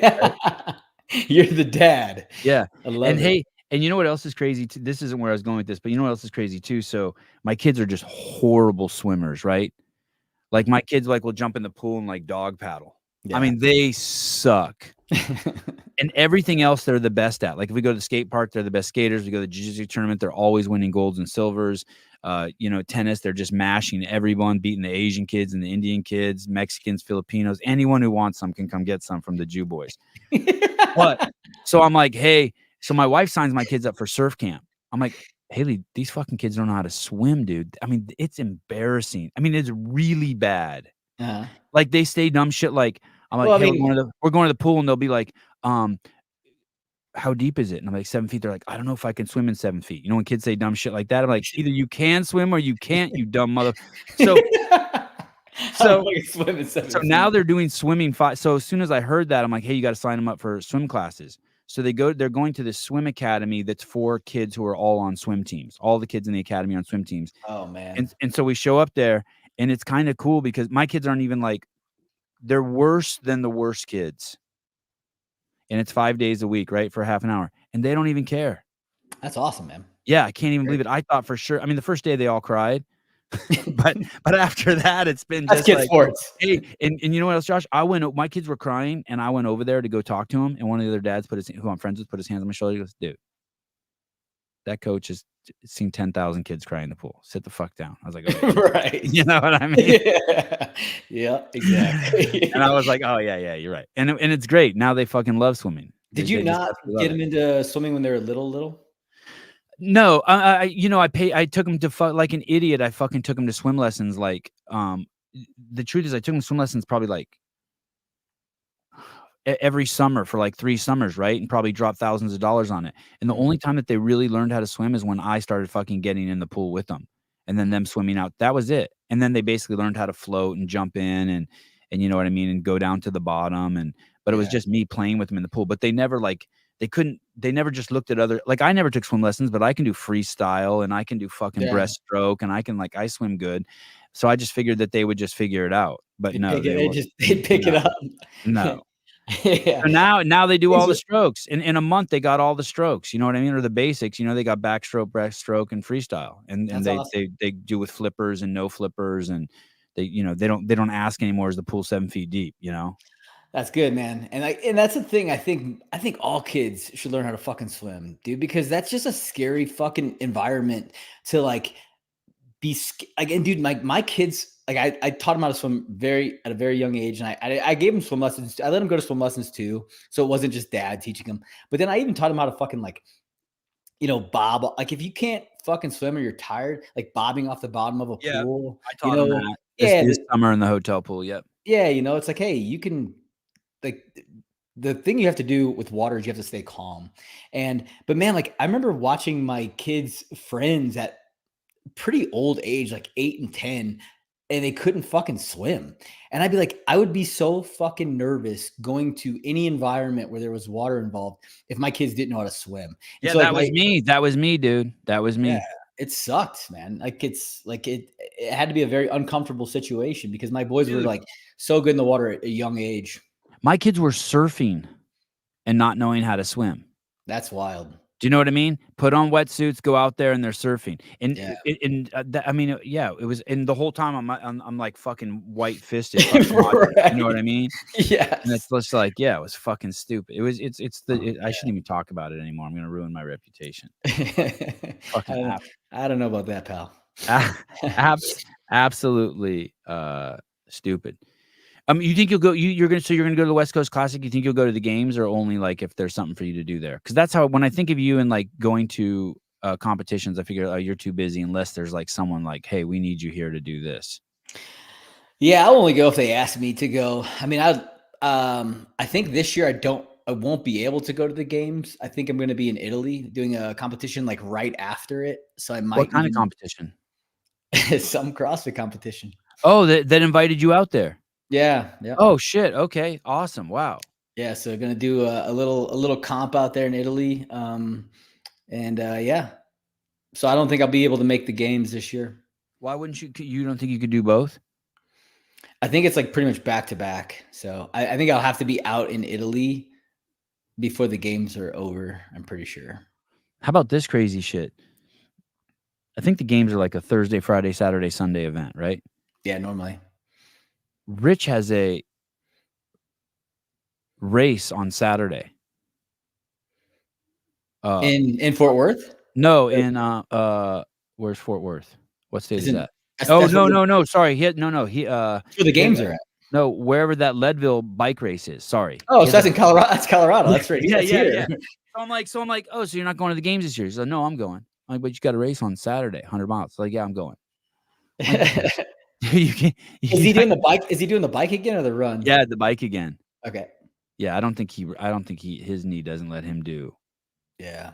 Knees, man. Fuck knees. I don't think his knee lets him do 100 miles. Yeah. That's crazy. Do you talk to him very much? I'll talk to him occasionally. Yeah. He texts you back. Do you talk to him on the phone like hello, or text him? It's normally text. Text, yeah. Yeah. I've probably called him like 4 times in my life. I've never got a pickup. No, bro, you ain't getting a pickup. Come on, man. No, yeah. Come on, dude. I wonder who does get a pickup. Who gets a pickup from you? Who's on your list? You got a list? I answer the phone for the most time. For most people. You do? Yeah. If I'm free. Is there anyone who's just like if I'm talking to anyone and my wife calls, I say, hey, can you hold on? Do you have do your kids have phones? If your kids call you just pick up no matter what? Oh yeah, 100%. Like if they called right now when we're on the show, you tell me to hold on. Yeah, I tell you fuck off. Give me a second. Awesome. Yeah, got to, man. Because the kids ain't calling for anything. They're not calling too often. So right, it must be something important. They need something. Yeah, right. Yeah. When do you have any camps lined up? We're about to launch our first actual, instead of a camp, it's going to be a retreat in Montana where we can only invite 8 to 10 people. So my wife's family have these 2 awesome cabins that they built, and we're going to do a camp up there, or not a camp, but more of like a retreat. And so we're going to go into Glacier National Park. We're going to do a fucking hike. Yeah, dude. How have you seen this? I just Googled it. Oh yeah, it must be popping up on. Because that's on the Eventbrite. Yeah, there you go. So yeah, these cabins are beautiful, but there's only so many rooms. So there's only like 8 to 10 people max, and they got like the sauna, they got fucking hot tubs on the deck. We got a fucking. Your wife's parents own those? They built them. Yes, that's on their property. And so then you got Glacier right there. We're going to do some fucking wood chopping. We're going to do some fucking man shit there. So only 10 spots. It's going to be really fucking cool. Hey, how excited is your wife's parents that she married you? Are they just like stoked? Probably, I don't know. Probably not. They must be so stoked. Yeah, I mean, you're so square. You're just basic. Like, you know what I mean? You're not into drugs or alcohol. You exercise, you raise kids, you serve people. I mean, they're stoked. Did they build this for you? Did they know that you were going to do a camp there? Is that why they built it? No, they fucking they built those and they're Airbnb-ing them out, and they're fucking beautiful, man. God, these look dope. Dude, they are so cool. I watched them basically from the fucking time they dug the holes to building them, and man, it was a fucking process, but they put some love and detail into that shit. This sauna's crazy. Yeah, sauna. So there's 2 levels on each one of those. There's like a basement living space and then an upstairs, and yeah, hot tubs on the deck. Fucking, they're literally like 8 minutes from Glacier. So it's what's that? Oh, that's like a horse trailer or something. Yeah, it's just a trailer, and they had wood, and they just needed it to move it. And how long is the camp? That's going to be a Friday, Saturday, Sunday. Listen. You guys can pay Josh Bridges to chop wood at his parents' house. Yeah, we're gonna work out. We're gonna go in a fucking. You're gonna get so they have her stepdad built a fucking greenhouse, so he's got they got all their own. They got chickens. They're gonna fucking they eggs. They're gonna fucking. They have he killed he got a bison, so they're gonna have like bison steaks for dinner. Like, dude, it's not just a fucking come out and chop wood. Listen, it's going to be Josh and his wife, and you're going to make them coffee. You're going to chop wood for their fireplace. You're going to make Josh yeah. Dude, that's pretty much it. All of the fucking events that we did out at Tosh's that I've ever done out in Tosh's is pretty much that kind of shit. It's like, I need these, like, we're going to carry this fucking wood 2 miles, and it's like back to his house and shit. And you're like, you just need firewood, bro. Why just tell me? I would have come out and helped, motherfucker. You didn't have to put on an event. How about this? Honey from hives. There's hives on site? Dude, her stepdad built beehives, and so dude, their honey is the best fucking honey I've ever eaten too. They send us a couple jars every year. It's so fucking good. Damn. Yeah, like they're basically just like living off the land, man. It's fucking awesome. And other people though can Airbnb these during other times of the year? Yeah. Mm-hmm. God, that looks. And is there anything to do out there, or it's just isolation time? It's just hangout time. No. You're like right by Glacier National Park, so you can go out there, go hiking. There's in the wintertime they're skiing there. They're not too far from. There's a skiing hill somewhere out there. I know. In the summertime, you got the fucking PBR rodeo. Oh, or whatever, or maybe it's a concert. I can't remember. There's a lot of shit to do out there, but yeah, you can definitely just, be in fucking cabins, and their property is like, I don't know how many acres it is. It's a pretty good amount, and there's nothing right behind them. It's all kind of, surrounded by woods and shit. So it's pretty awesome, but you're only like 8 minutes from the airport too, so it's like, it's a fucking pretty solid setup. They're building a teepee, like this, like a fucking legit teepee, like a 25 square foot teepee where they're going to have like a fire in the middle. You can like go and chill, and that, man, they're doing cool stuff. Yeah, that's awesome. Hey, does she have siblings? Does your wife have siblings? Yeah, she has a sister and a brother. Oh, and a brother. I'm just thinking about how they're going to divvy the shit up when the parents go. You got to get those. Yeah.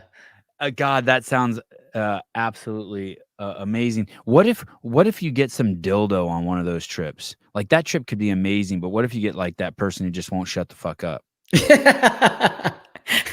know, yeah, it'll suck, but whatever, it is what it is. I mean, Yeah. I think it is, and you know, like they're gonna have their own fucking space. They're gonna have their own rooms and stuff in the places, and so like it's not like I'm gonna be like in the cabin with them.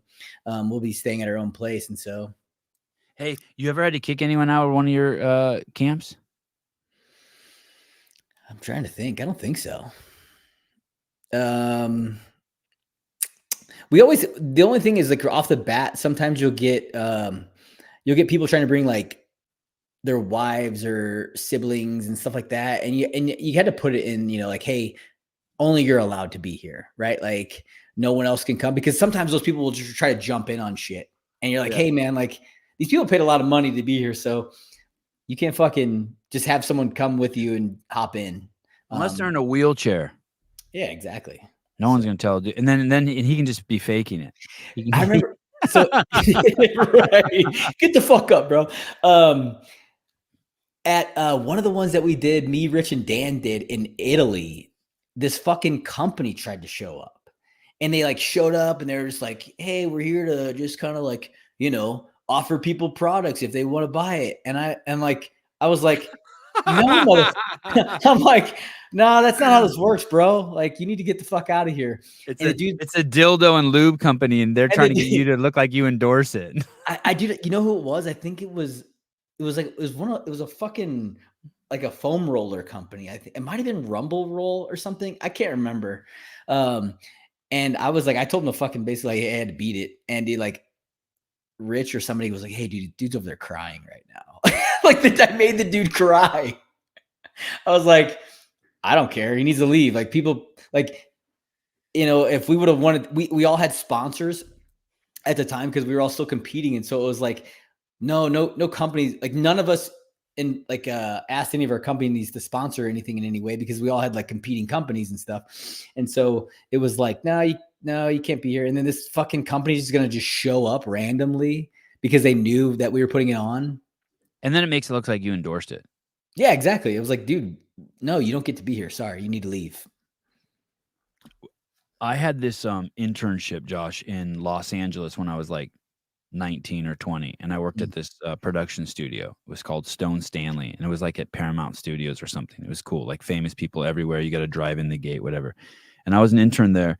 And after being an intern there for like 2 months, when I was done, and I worked my ass off and I was a beast, just like you'd imagine, killed it. And when I was done, they're like, hey, we want you to be a producer here of our, whatever the show was. And the show would always bring up like washed up, like the show was like a Montel Williams type show. It had someone famous as the host. Like, you know, we would have guests like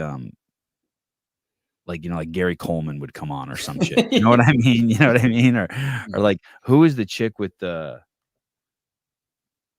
anyway. So they say, hey, can you, we want to offer you a job here to be a producer, at least for the next 3 months for the summer. Can you stay for the remainder of the summer of the 3 months? So I told him, I was like, hey, thank you so much for the offer, but my mom wants me home for the summer. I'm going home for the summer. And I told my mom that story. And she sits me down and she goes, hey, don't ever use me as an excuse ever fucking again. And since then, what made me think of this is you said people who bring their wives or stuff. Since then, and we know a lot of people who do this, anyone who ever uses their wife as an excuse or their mom or they're like, I got to go to like a birthday party or what, like, hey, shut the fuck up, dude. like I don't get, like, you fucking pussy. Like, keep that to your fucking self. At the end of the day, either you made the decision or you didn't. How about just say, hey, dude, I'm going to a wedding. I can't do this. Or, hey, just own it. But do you know those people who, you know, the guy who's always like, my wife. Oh, yeah. My wife. Yeah. I'm just like, I just think just loser. I'm like, you are a complete, like, never blame. First of all, you're just giving your power away. Do you know what I mean? Like my kids say that all the time to me. They'll be like, "Hey, you pissed me off." I'm like, "Hey, you're giving away. You give me your power. You give That's me your right. power. Yeah, I you give own me you. your power. Yeah. I own you. All right, cool. I'll keep it. I'll take it. Yep, I pissed you off. Look, now I'm gonna make you happy. Bam. Yeah. Yeah. You're. I just fucking hate you. You got a story like that? Tell me one of your do it. You know who it reminds me of too? This one's really going to push the limits. Those people who use the emails at work that like, oh, I'm on vacation, contact so-and-so. How about fuck you? I'll be out of the office for a week. How about fuck off? Like I'm never fucking out of the office. Dude, I fucking hate that shit. Like, I've gotten that a few times where it's like, hey, it's the weekend or it's after hours. I don't give a fuck. Yeah. Like, what? I like, like, so who gives a shit? Keep Oh, it dude, to yourself. Keep it. Someone who's printing my shirts, not Vindicate, one time told me, they're like, hey, dude, you can't text me on Sunday. Done. oh, bro. I'm done with you. Fuck Bro, off. we I'm had done we had something going on recently where something kept messing up and we had to keep contacting this company, and the fucking lady kept being like, I'm on PTO right now. I'll have to get back to you. And I'm like, PTO, what the fuck does that mean? And someone had to be like, it's paid time off. I'm like, what the fuck? What? Like, Yeah. then you need to tell me who else to contact then if you're on PTO. And why the fuck are you telling me you're on PTO? Why can't you be like, hey, I can't help you right now. Here, contact this person. Like, I don't give a fuck if you're on paid time off. Yeah, I don't care. Yeah. I don't care Don't about give a the shit. wedding Don't you have give to a go shit. to. I don't care about your kid's birthday party. I don't give a fuck. No, man. But speaking of that, my wife's calling. I gotta go. So All right, love you, dude. Bye. Yeah, I'm just kidding. That's different. That's different.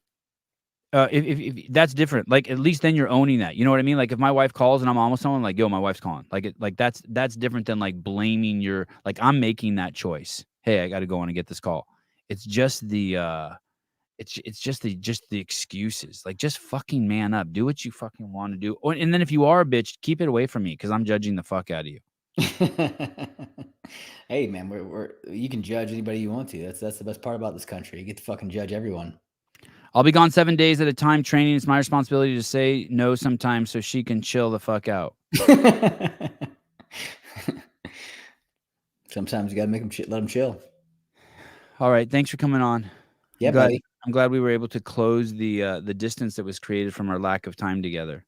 I know. I feel like, yeah, we like it. I don't get text messages. I don't get calls. You're so cool now. You think, you have all these other people talk about CrossFit and not me. I must not know CrossFit very well.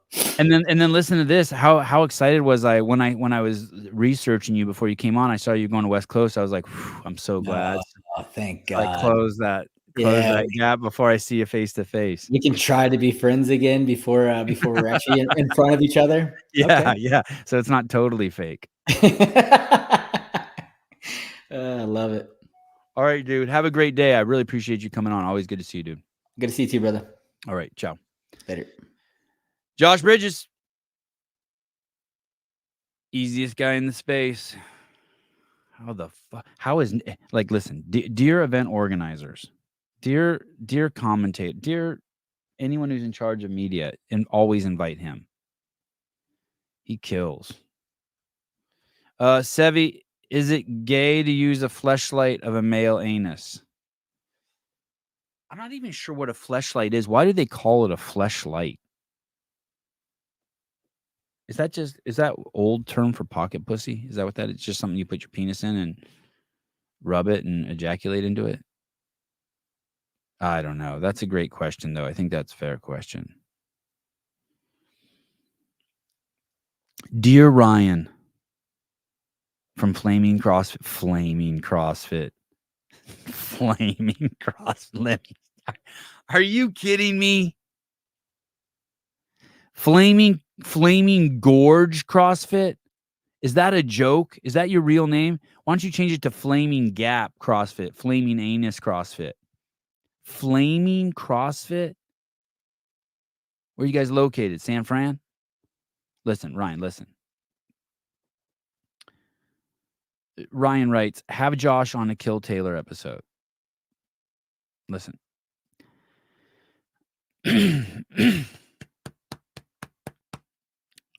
I want zero suggestions for Kill Taylor. The greatest live show on the internet today. Zero. Thank you. Yeah. Oops. Yep. Oops is right. I say this with peace and love. I want none of your fucking opinions or suggestions. Just in the comments, I want you to tell me how great the show is. That's it. You're a fucking genius, Sevon.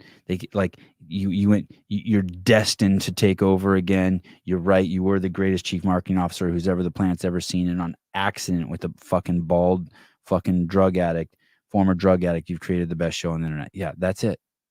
That's all. That's it. That's it. Like, I just am what I am. And I don't, that's all I want to hear from you. Thank you. I appreciate it. Thank you. Yeah, you're so handsome. Thank you. Thank you. Thank you. Thank you. The Ego Show. Yes, thank you. The Ego Show. Best show every day. Thank you. Dear Sevon, why don't you do this with Kill Taylor? Yeah. Thank you. You are the greatest. Thank you. Thank you. You're the best fake CMO. Thank you. Thank you. Just it. Oh, great. Here we go. If I wasn't, then why would I say I am? I don't know what that means, but I like it. Thank you.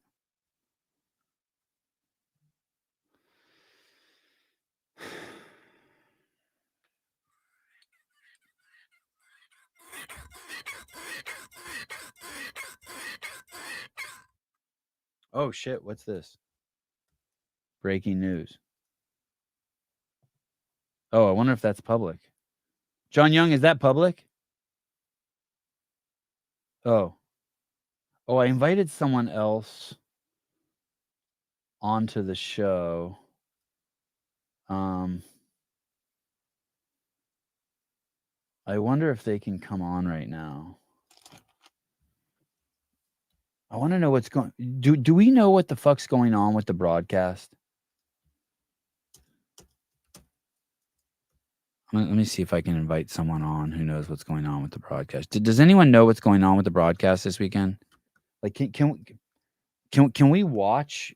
Can we watch Friday? What did you guys see this thing? Jason at CF Media put out. This thing's fucking wild. I didn't even know this dude had this level of testosterone. Jason at CF Media. Here we go. Okay.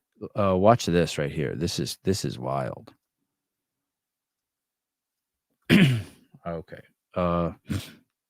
In that same statement, we were told they will not be live streaming on Friday. Instead, they will be hosting a semi-finals kickoff show every Friday on the CrossFit Games podcast.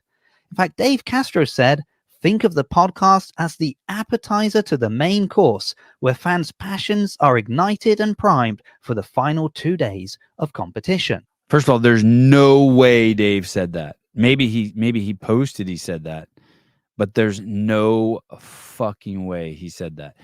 Cave Dastro, Chase is doing a podcast. I know, but what's that mean? What do you mean? I don't even know what that means. He's doing, like, do I need to get up at 3:45 in the morning to watch event number 1 or not? That's all I need to know. I don't need any of I don't need to know about appetizers or priming my anus or anything like that. Now, maybe I'm not eating in the same fancy restaurants as Dave Castro, but in my limited experience, when you go to a restaurant, you generally order the appetizer and the main course, and they're two separate things. You order your main, but beforehand, maybe you've ordered yourself some fried calamari. What doesn't happen is that you order a main course, a waiter eats some of it, comes out, tells you how delicious it was, maybe shows you some pictures of them enjoying your meal, and then serves you the rest of your main and tells you that first bit, that was the appetizer. So I don't know. Basically, he's saying, like, hey, are we going to see Friday or not? Or are you just going to tell us how good or bad Friday was or is? C. McCannons. Sevon, don't tell me how to do my show. Also, Sevon. So anyways, Rogue, you should have Josh on. Thank you. That's correct. Yeah, that's correct. That is Jonathan Ortega. They are not live streaming Friday. I'm not sure who they is or what it means to live stream anymore. Does that mean Hamilton Road's not doing it or no one will do it? Like, why wouldn't they? Like, I'm going to be there on Friday. Why wouldn't they just let me stream like, why wouldn't they just let me stream it then? I'll stream it with all their sponsors. I'll do anything they want. Like, I'll stream it for them for free. And I'll stream it all. The Northeast, the Southwest, the West South, the French fleshlight, the Torian hose, all that. Why wouldn't they just ask me to do it? I've offered many times. They have to be doing it. I don't believe it. Here's the thing. Correct. No one is doing live streaming on Friday. There's no way that's true. There's no fucking way that's true. None. That cannot be true. That next you're going to tell me there's going to be double under crossovers in the games. There's just no fucking way. Sevi, Cave Astro. Sevi, how much would it cost them to have one blocked off camera of the floor and allow people to buy rights to use the footage and add commentary? It would be free, but I'll give you like an honest number. Like, you could do it really well for $10,000.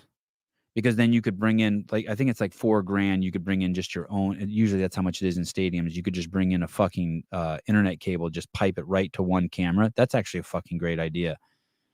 Do you remember that overhead shot that Will Brandstetter set up at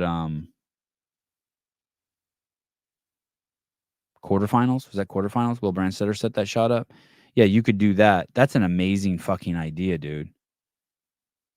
That is a fucking great idea. Yeah, you know what you could do? You could even do 2 cameras. It wouldn't be more expensive. It'd be the same price. There's no way they're not streaming though. Let's not spread that. And here's the thing, anyone would do it for free. I would go to all those countries and do it for free.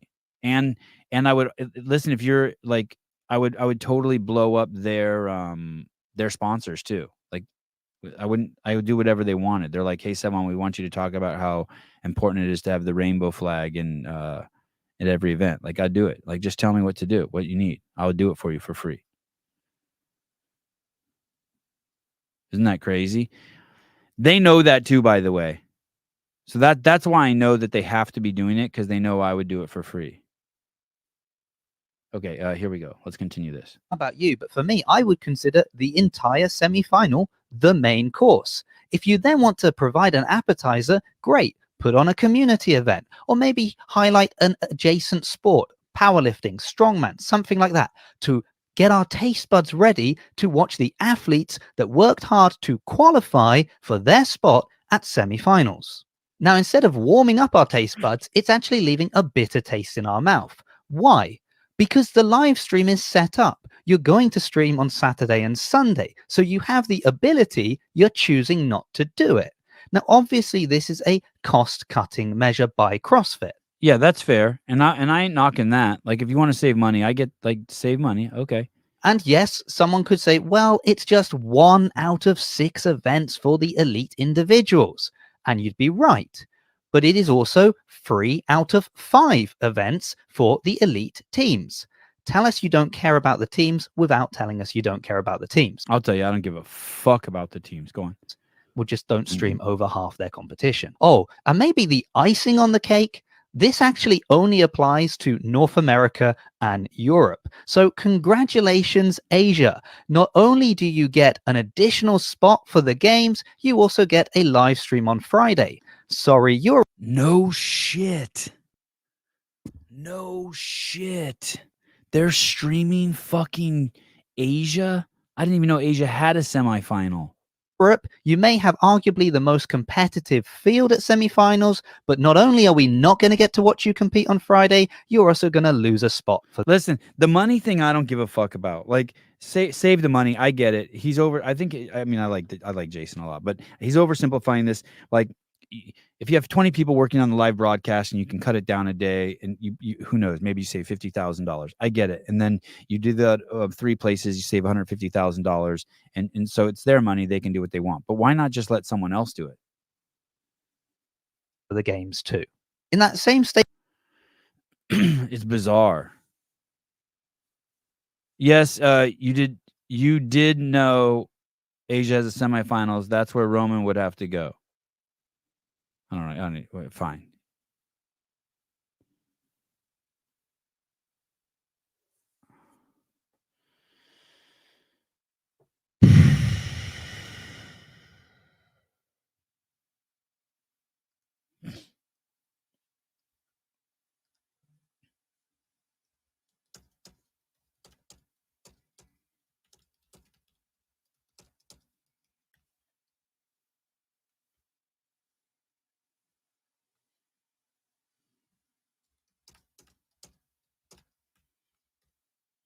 I'm working.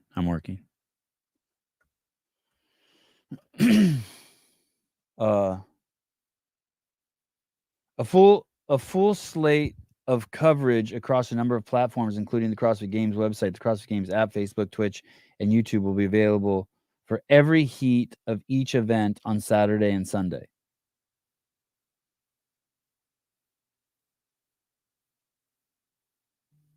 Damn.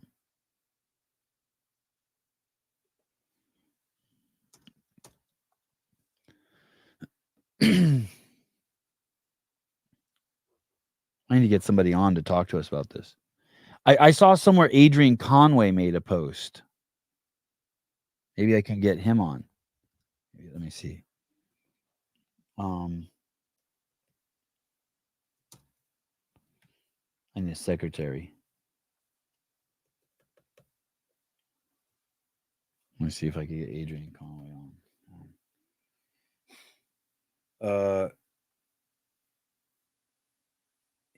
Where he made a post. Let me read you the post. Where is it?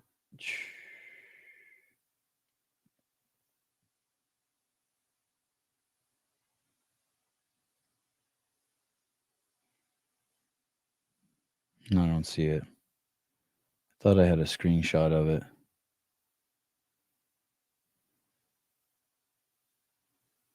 Oh shit, Sarah Sigmund's daughter's coming on tomorrow. I just saw that.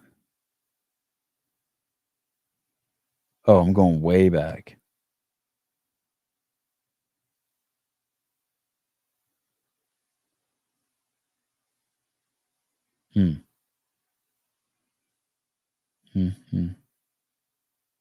Thank you for your patience.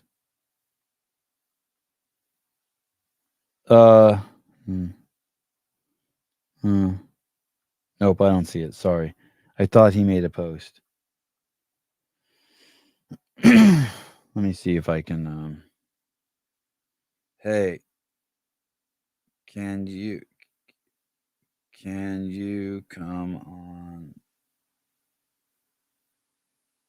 my show right now and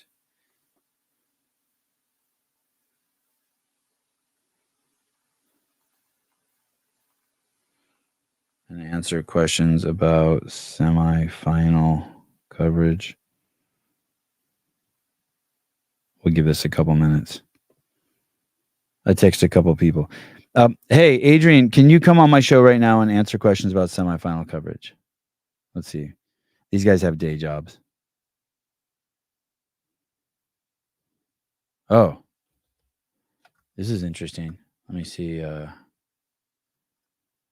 Some news is breaking. Barbell spin. Yeah, if anyone would know, it would be spin. I guess I could ask. Oh, I don't see John Young. I don't see it. I don't see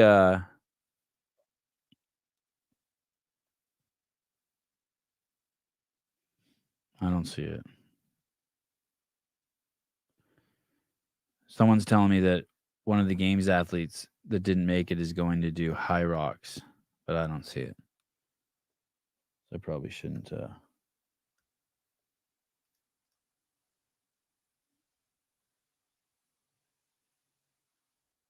Let me see what's going on. Okay, I'm getting some information.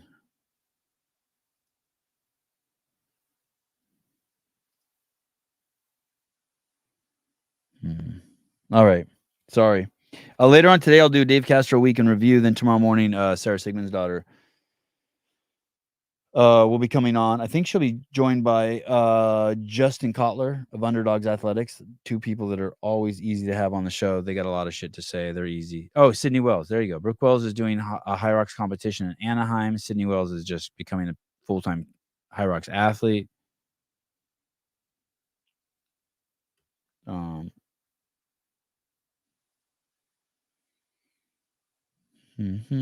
So no one knows. No one knows what's going on with the semifinals. Oh, here it is. Oh, okay. I found the Adrian Conway quote. Okay, here it is. This is from Barbell Spin in the comment section of one of the posts. Adrian Conway responds to Joshua Alchama. We will cover them 3 live cameras, same as used for broadcast, and some of us on the mic, just different feel for the next 2 days. Oh, oh shit. Hold on. I got 2 things to show you. Here we go. Let me show you this first.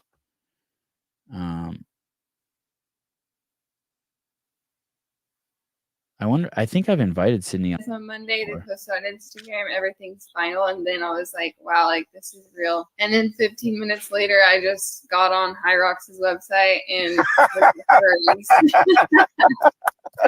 like, I'm not going to let this consume me. So I'm really thankful for Hyrox and like getting to find a new opportunity. And I really do feel like everything happens for a reason. So there's a reason I'm not competing this year, I guess. The leaderboard was finalized on Monday. They posted on Instagram, everything's final. And then I was like, wow, like this is real. And then 15 minutes later, I just got on Hyrox's website and like, I'm not going to let this consume me. Damn, she's cool as shit. I didn't know she was that cool. What a great response.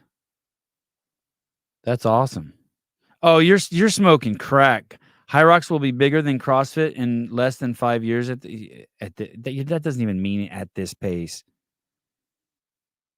Your comments are only going to get dumber and dumber over the next 5 years at this pace. You're talking about Hyrox. Hyrox is just like the rest of them, just an ebb and flow. Here today, gone tomorrow. I thought that was a great. That was great from Sydney. That was good. Okay. Now, where else am I going? I'm going to do some other investigative work. We need to go to Barbell Spin.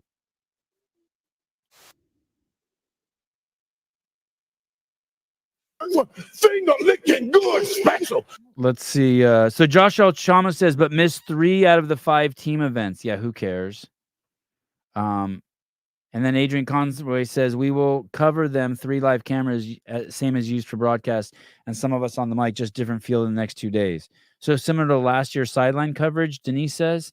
Then Barbell Spin says, any chance you can use your iPhone and run alongside them during the 800-meter runs? Adrian Conway says, I think there will be some doing that, just going to see that view after the edit the following day. Seriously, I'll be in the booth, not running, just running my mouth. Yes, but much better visuals. Remember last year we were using public Wi-Fi, cell phones, etc. This year it's planned and we have resources. Thank you for the clarification. Fuck, what does that mean? So I guess... Cave Dastro, I hate Hyrox, just trying to get a rise. Oh, mission accomplished.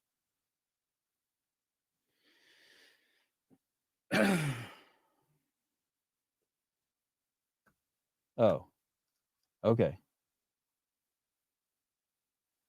Okay. Let me see. I think I have someone coming on.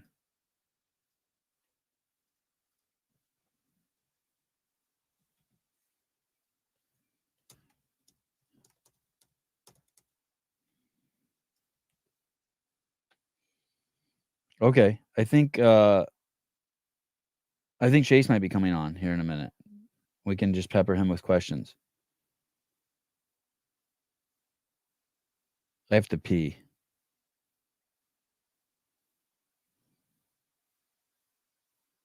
All right. Sounds good. All right. I think he just dropped the kids off or something. And he'll be here any minute. Anything else? What can we do to fill the next 5 minutes? I remember when this shit used to stress me out. What is wrong with my voice? So Chase will be on here. We can ask him anything we want. I don't know if we can get any answer we want. But I think the point is to find out whether... I think the individual event 1 for me is at 3:45 a.m. Pacific Standard Time on Friday. No, it would be on Saturday morning, which would be Friday over in Europe at noon, at 12:45 noon or something. And that's what time I would need to get up. That's what time I would need to get up. Okay. Maybe I'm going to take a quick potty break. I will go to the bathroom really quick. I haven't done that in a while. Let me see what commercial I can run for you. Sleep 8. No, Heat 1 commercial for Heat 1 app. Wheel wad full. Oh yeah, this is good. Okay, this is appropriate. Oh, yeah, this is good. What's this minimalist background? Wheel wad. Okay, I'll be back in 2 minutes with Chase Ingram, and we will talk about the what exactly is going on with this. You guys, do you know why I promote the wheel wad stuff so much? You want to know why? How fucking easy it is? I'm gonna tell you 2 real quick stories real quick, because Kevin Ogar and Lisa Gall stay in contact with me. That's it. It's just relationships. They just have a good relationship with me. Just imagine, it's so easy for anyone in the space to get their shit promoted on here. So fucking easy for anyone to get their shit promoted on here. It's so easy. No, Matt Burns, I didn't wash my hands. It's so easy. Now listen, SEMA cannons, SEMA boobs. I sure do like looking at them. I'm going to tell you a story here. You ready? Here's the contradiction. Right now for the Kill Taylor show, those of you who've already found the show, congratulations to you, because the show is absolutely insane, and it's only going to grow every week in terms of popularity. But those of you who found it already know, hey, it's the biggest and best show on the internet. It's that fucking good. And people, oh, Mrs. Burns, Sabbath Essentials. There you go. People have been offering us sponsorship for it. How come I can't find your website? Sabbath Essentials? How come I can't find it? Damn, I tried. People have so the way sponsorship has been working for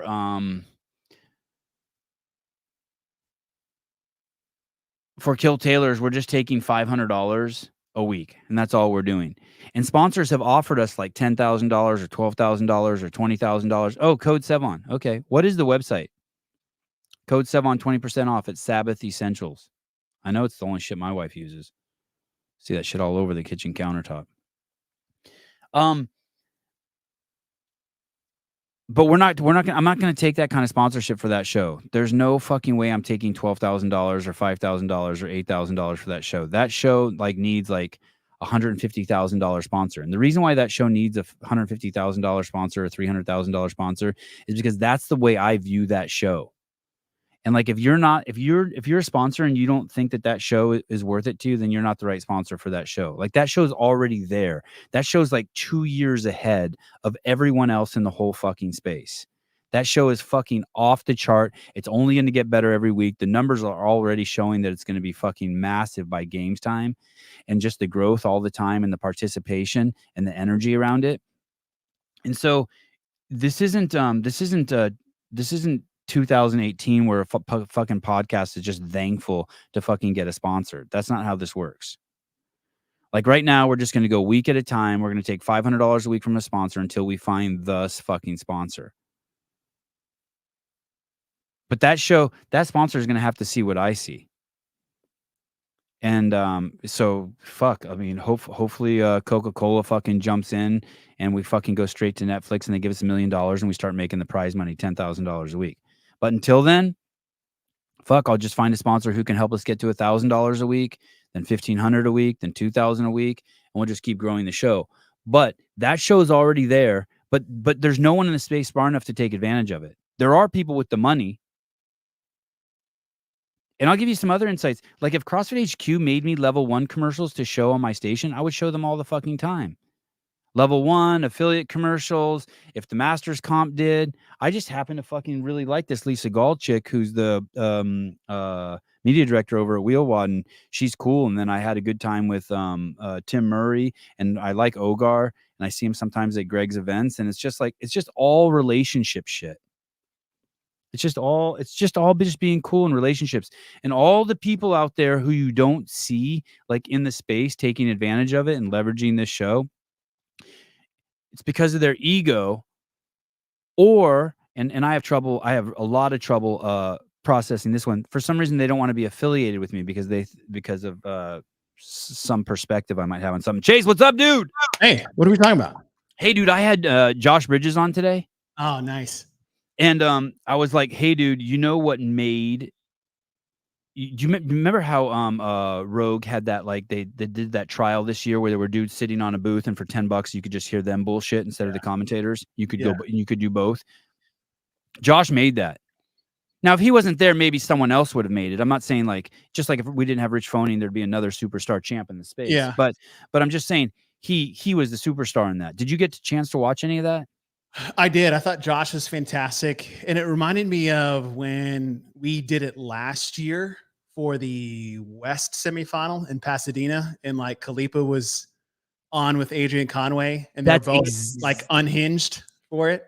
That's exactly my point. So, and there, I wouldn't say, here's what's unfair. Like in my mind, I would say it was better than maybe like the main broadcast, but it's kind of not fair because it's comparing apples and oranges. Sean and the gang are fucking world class at what they fucking do.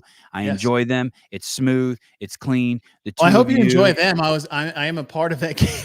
Sorry, you too. I know. I was trying to keep it without dragging you into it. But you and Sean and all the guys and Tommy and Bill Grundler over the years, it's been fucking amazing, and I love it. I do not have. I've always been a huge fan of the broadcast, but it's not fair to compare it to this other thing because it really is apples and oranges. At that point, it's like, hey, do you want to ride a Honda scooter or a Vespa? They're just that's a bad example, but it's just different.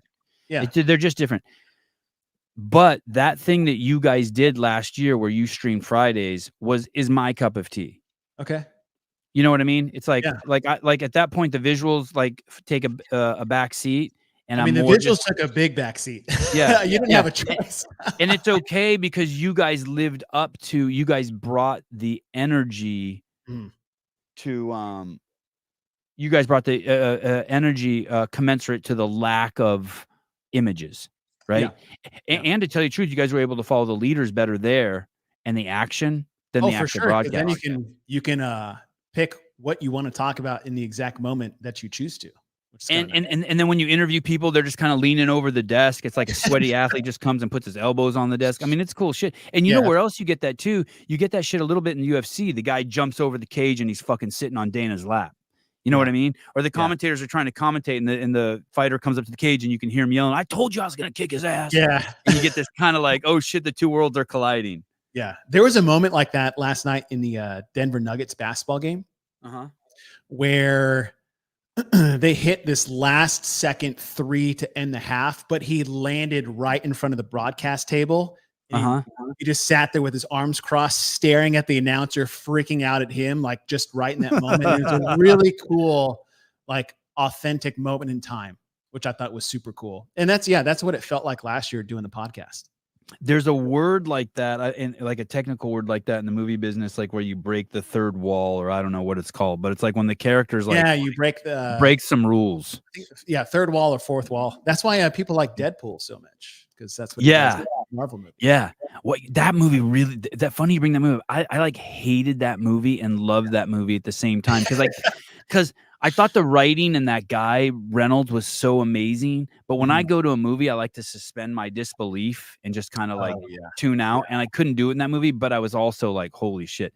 Hey, I saw a stand-up comedy routine yesterday by a woman named Brittany Cummings. Oh yeah. Is it Brittany or Whitney? Maybe it's Whitney. Whitney Cummings. Have you seen that? I haven't seen her most recent one, but I know who she is. She's hilarious. It's on fucking OnlyFans. Oh, it's on OnlyFans. Then I definitely haven't seen that one.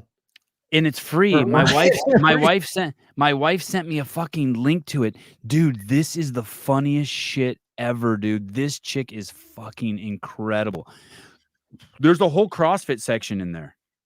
Oh, really? Yeah. Oh, then I definitely need to watch that. Maybe not on OnlyFans. So OnlyFans is getting into the comedy space. Stand up. Isn't that like what it was meant to be? It was like some private content creating platform, and then everybody just turned it into porn. Yeah, well, this chick does have some big old fake titties. I mean, she's super hot, and she's pregnant. She's super hot. She's right up my alley. Probably big tits one and pregnant. preceded the other, but yeah. Oh, she's so funny. She's so funny. I couldn't. And my wife sent it to me, and usually I don't watch anything like people send me, especially my wife. And then she's like, "Hey, I'm demanding you listen to this." and I just fucking listened to the whole thing. Yeah, she just had a baby. Oh my god, it was so good. I said, "Oh, Heidi, do you have an OnlyFans page? I hope you will subscribe to me, David." Oh, right. Okay, here's the question of questions. Okay.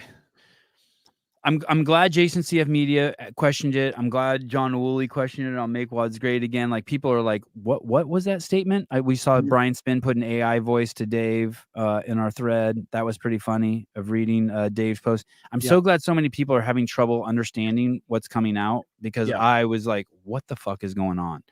Yeah. Do I need to get up? Should I get up Friday morning at 3 or Saturday morning at 3:45 a.m. so I can watch? Pardon me? Or will it be Saturday morning? No, it'll still be Friday. It'll be Friday morning for you. Friday. Friday morning for me. Okay. Yeah. If I get up at 3:45, will I be able to watch the French Throwdown? You will. You will be able to see individual. Action. Yes. Now, it's not going to be, and the reason why they're trying to create such a difference between the actual broadcast coverage and what the podcast will be, because, last year I put that thing together with, a chewing gum wrapper and a toothpick. And you stole that guy's podcast gear, right? That guy Wes was nice enough to. I had arrived in Orlando, and it came to the point where CrossFit wanted to see, could we do anything? And of course, my answer is yes. Right? Like, if there's anything that can be done, I want to be on the front lines of being able to get it done. Yes. And with the thanks of the selflessness of Wex and Mike Halpin and Barkley Dale and Brian Friend and Adrian Conway and all the guests, CK Guy, MVP of the weekend, by the way. Who? Is that? It's a dude in the stands wearing a Calvin Klein shirt. That's right. Remember that guy? Yeah, I mean, that kind of shit you can't do in a live broadcast. Yeah, that was amazing. Right. And so, like, the best part of that coverage was that it's not a professional broadcast, and it's never supposed to be, and it can be as candid and as laid back and entertaining as possible without having to showcase what's happening with the way it's always been done. And so the idea is that we take the concept that I did last year, and we just bring the same type of coverage with maybe a little bit more focus versus chaos, but it's not going to be a normal broadcast. It's not going to have multiple camera angles and a bunch of graphics and lane assignments. It's just going to be us at a desk with maybe 1 or 2 ways to see the field of play. It's not going to be moving. You'll be able to see us on camera. We're going to have multiple guests on the show, and we're just going to cover it like if you and I were sitting in the stands just talking about it and maybe had our phone just pointing at it, type of a concept. So you will be able to see action while you're there. It won't just be 3 people at a desk with the only camera on them.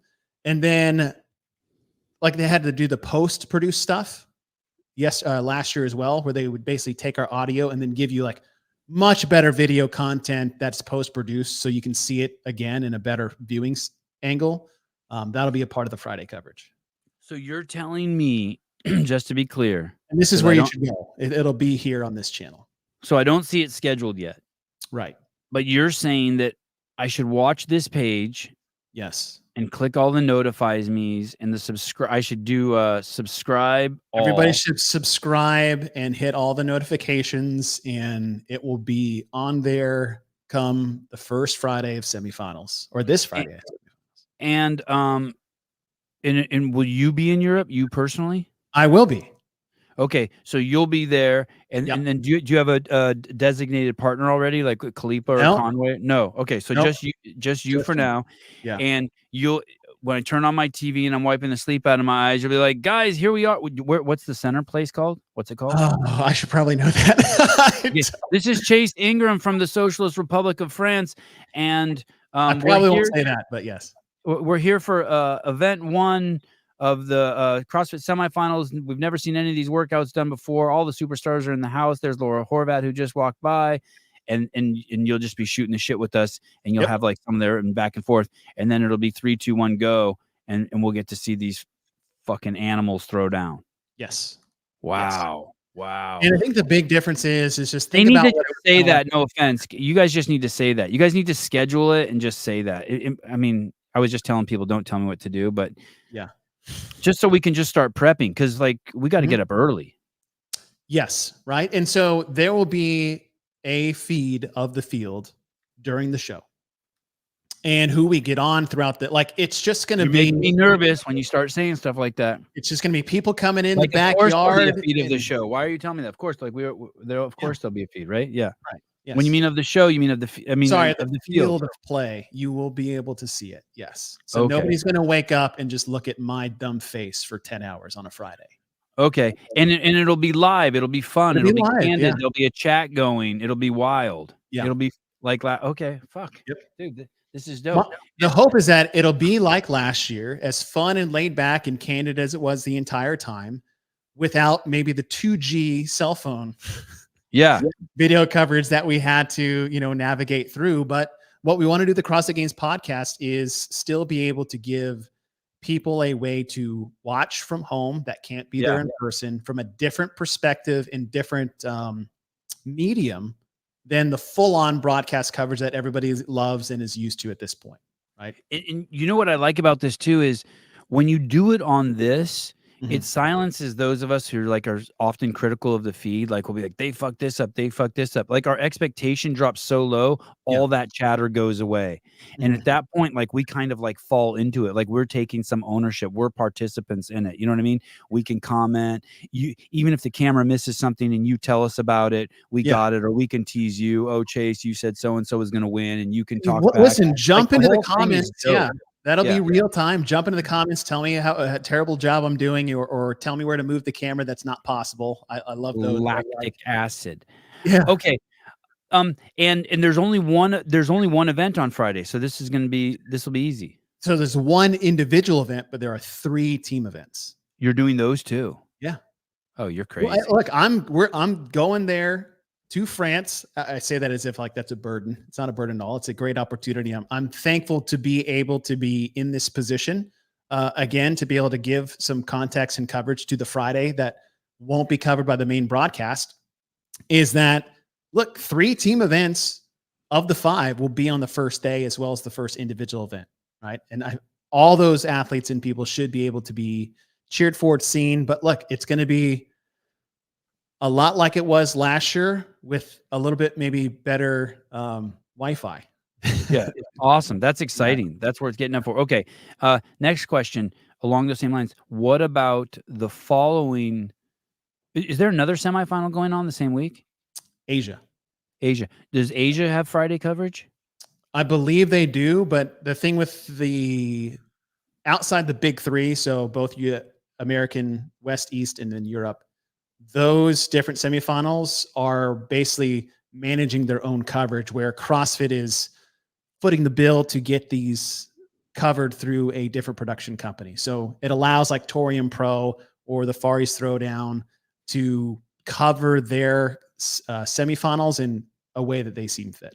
Okay. So then let's just focus on North America. Then those are there too. For the West, will we also have Friday coverage? Yes. And for the East, we'll also have Friday coverage. Yes. And in the same format. You'll in the be same there. format. Yeah. I don't mean you get full coverage like no, I get it. The same Friday format. Go to the podcast channel and watch it. Yep. And so do you do all those 3 weeks in a row? You fly from place to place to place? No, I'm only going to do France. So France would be the Friday that I go out there and just kick off the season and make sure, really stress test the whole thing. So put myself in front of the firing squad for 10 hours, and you guys can come at me as hard as you want to. It's not going to bother me, but I will be going there and doing the absolute best job I could possibly do to give you guys the best thing that we can possibly give you. That's what I'm there for. I'm not going to do it the next 2 weeks after that. Adrian Connery will be stepping in that position for the following 2 weeks. Okay. And Adrian's great. Adrian is great. Yeah. He's there for a reason. Okay. So Adrian has 1 week or 2 weeks? 2 weeks. Okay. And then the others are more independent in terms of the streaming. Correct. Okay. Awesome. Correct. Okay. Shit. Well, Yeah. that clarifies it all for me. Thank you. I don't know. Yeah, it's not all doomsday. You're not going to sit there and just look at a blank screen for a whole day. There will be stuff there for everybody. And like you said, with expectations coming in, is like it's going to be a backyard barbecue broadcast. It's not going to be a full Super Bowl style one. You'll get that Saturday and Sunday. And so I'll make it as I don't want to say appetizer. That might be the wrong phrase. No, that one's not going over well. That one's not going over well. But what I would say is like I want to be able to put the athletes in the event in a spotlight that is going to be fun, different, and as low key as, listen, there's a reason why these podcasts that we do all the time are so fun and engaging, because you're able to have fun and engage with them because it's not as serious as it needs to be. And then after Friday, we can get as serious and as official as we want. It's chasing the broadcast Saturday, Sunday. Chase, are you doing the broadcast on Saturday and Sunday from Europe also? I am. No shit. It's going to be a busy week. I'm stepping into my old play-by-play shoes. Okay. Oh, yeah, shit. The color commentator. Yeah. Okay. And then Dan Guerrero, Chase, will you also be going to West Coast Classic? I will not. So this will be the first week is my only week for semifinals. You don't do the broadcast in the West or the East? No. I'll just do Europe full on broadcast for week 1. And then I'll let the other professionals have their due and get their experience for the CrossFit Games. Also, and are you doing the CrossFit Games? I don't know yet. They're in my backyard, so it'd be nice. Okay. Brother, thank you so much. Great. You're welcome. Great to, thanks for jumping on. I know were you taking your kids to school? No, I was having a meeting with a buddy of mine who owns a gym. We've been friends for about 16 years and just catching up over a cup of coffee. And that's your other hat you wear, right? You're the affiliate. What's it called? Yeah. So my full-time role for CrossFit is the affiliate rep for the South Central United States. That's my job.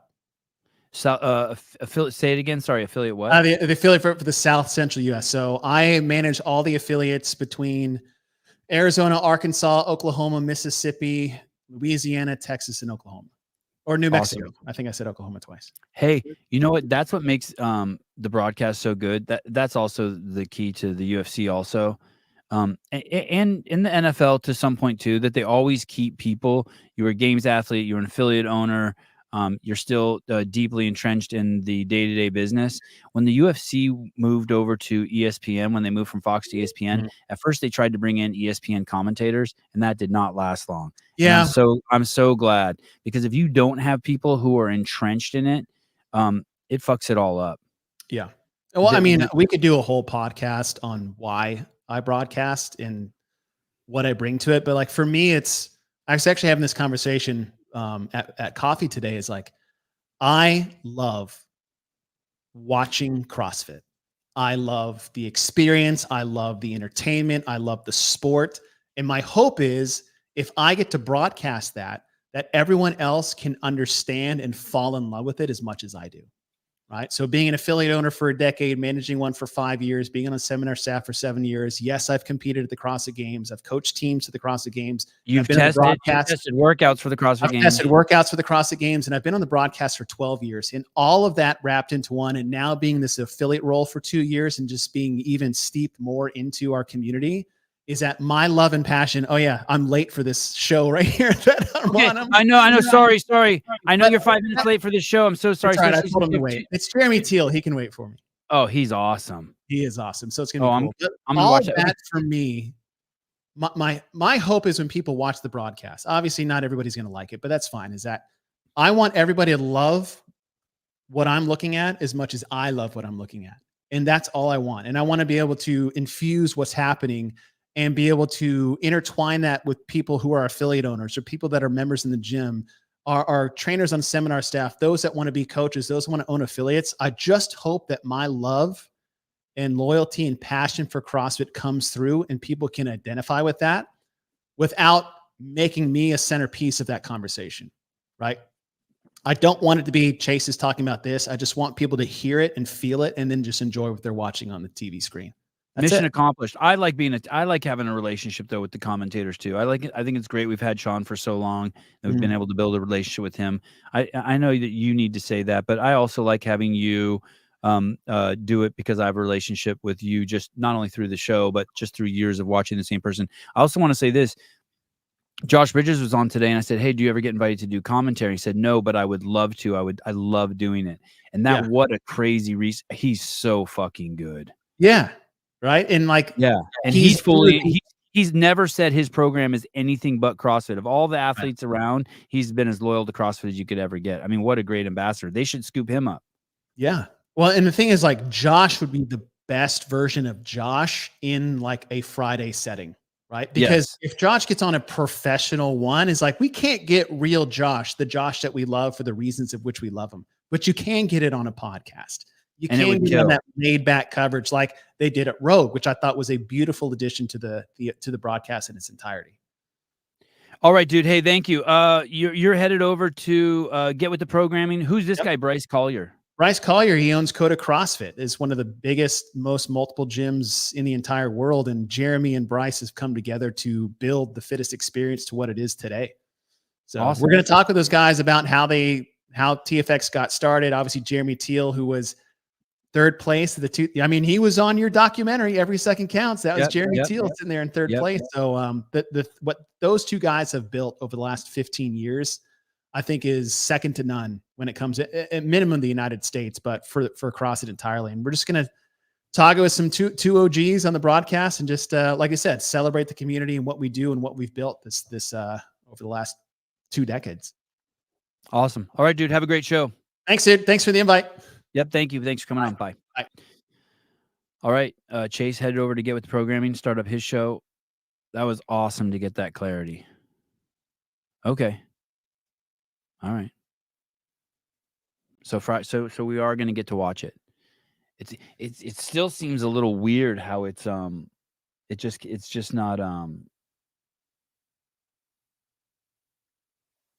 how it's just not we're doing it. Like that's I just don't need got it. Like that's all I need. Yeah, you can watch it. Yeah, you're going to get to see Laura Horvat. All right, cool. Thank you. Sevon, not trying to tell you what to do. Can you hit the button to send the chat over? Can you hit the button? I don't even know. I don't even know what that means. Hit the button to send the chat over. I don't know what that means. All right. We will schedule a let me see if he's even done it yet. The Dave Castro. We will the Dave Castro. Does Dave? No, not yet. Okay, so I'm assuming Dave does his weekly weekend review today. So we'll be back later on today to do that. And then tomorrow morning, bright and early, 7 a.m. Pacific Standard Time, the normal time, we will have Justin Kotler on and Sarah Sigmundsdottir. All right. I'll see you guys later today. Thanks for hanging out. Love you guys.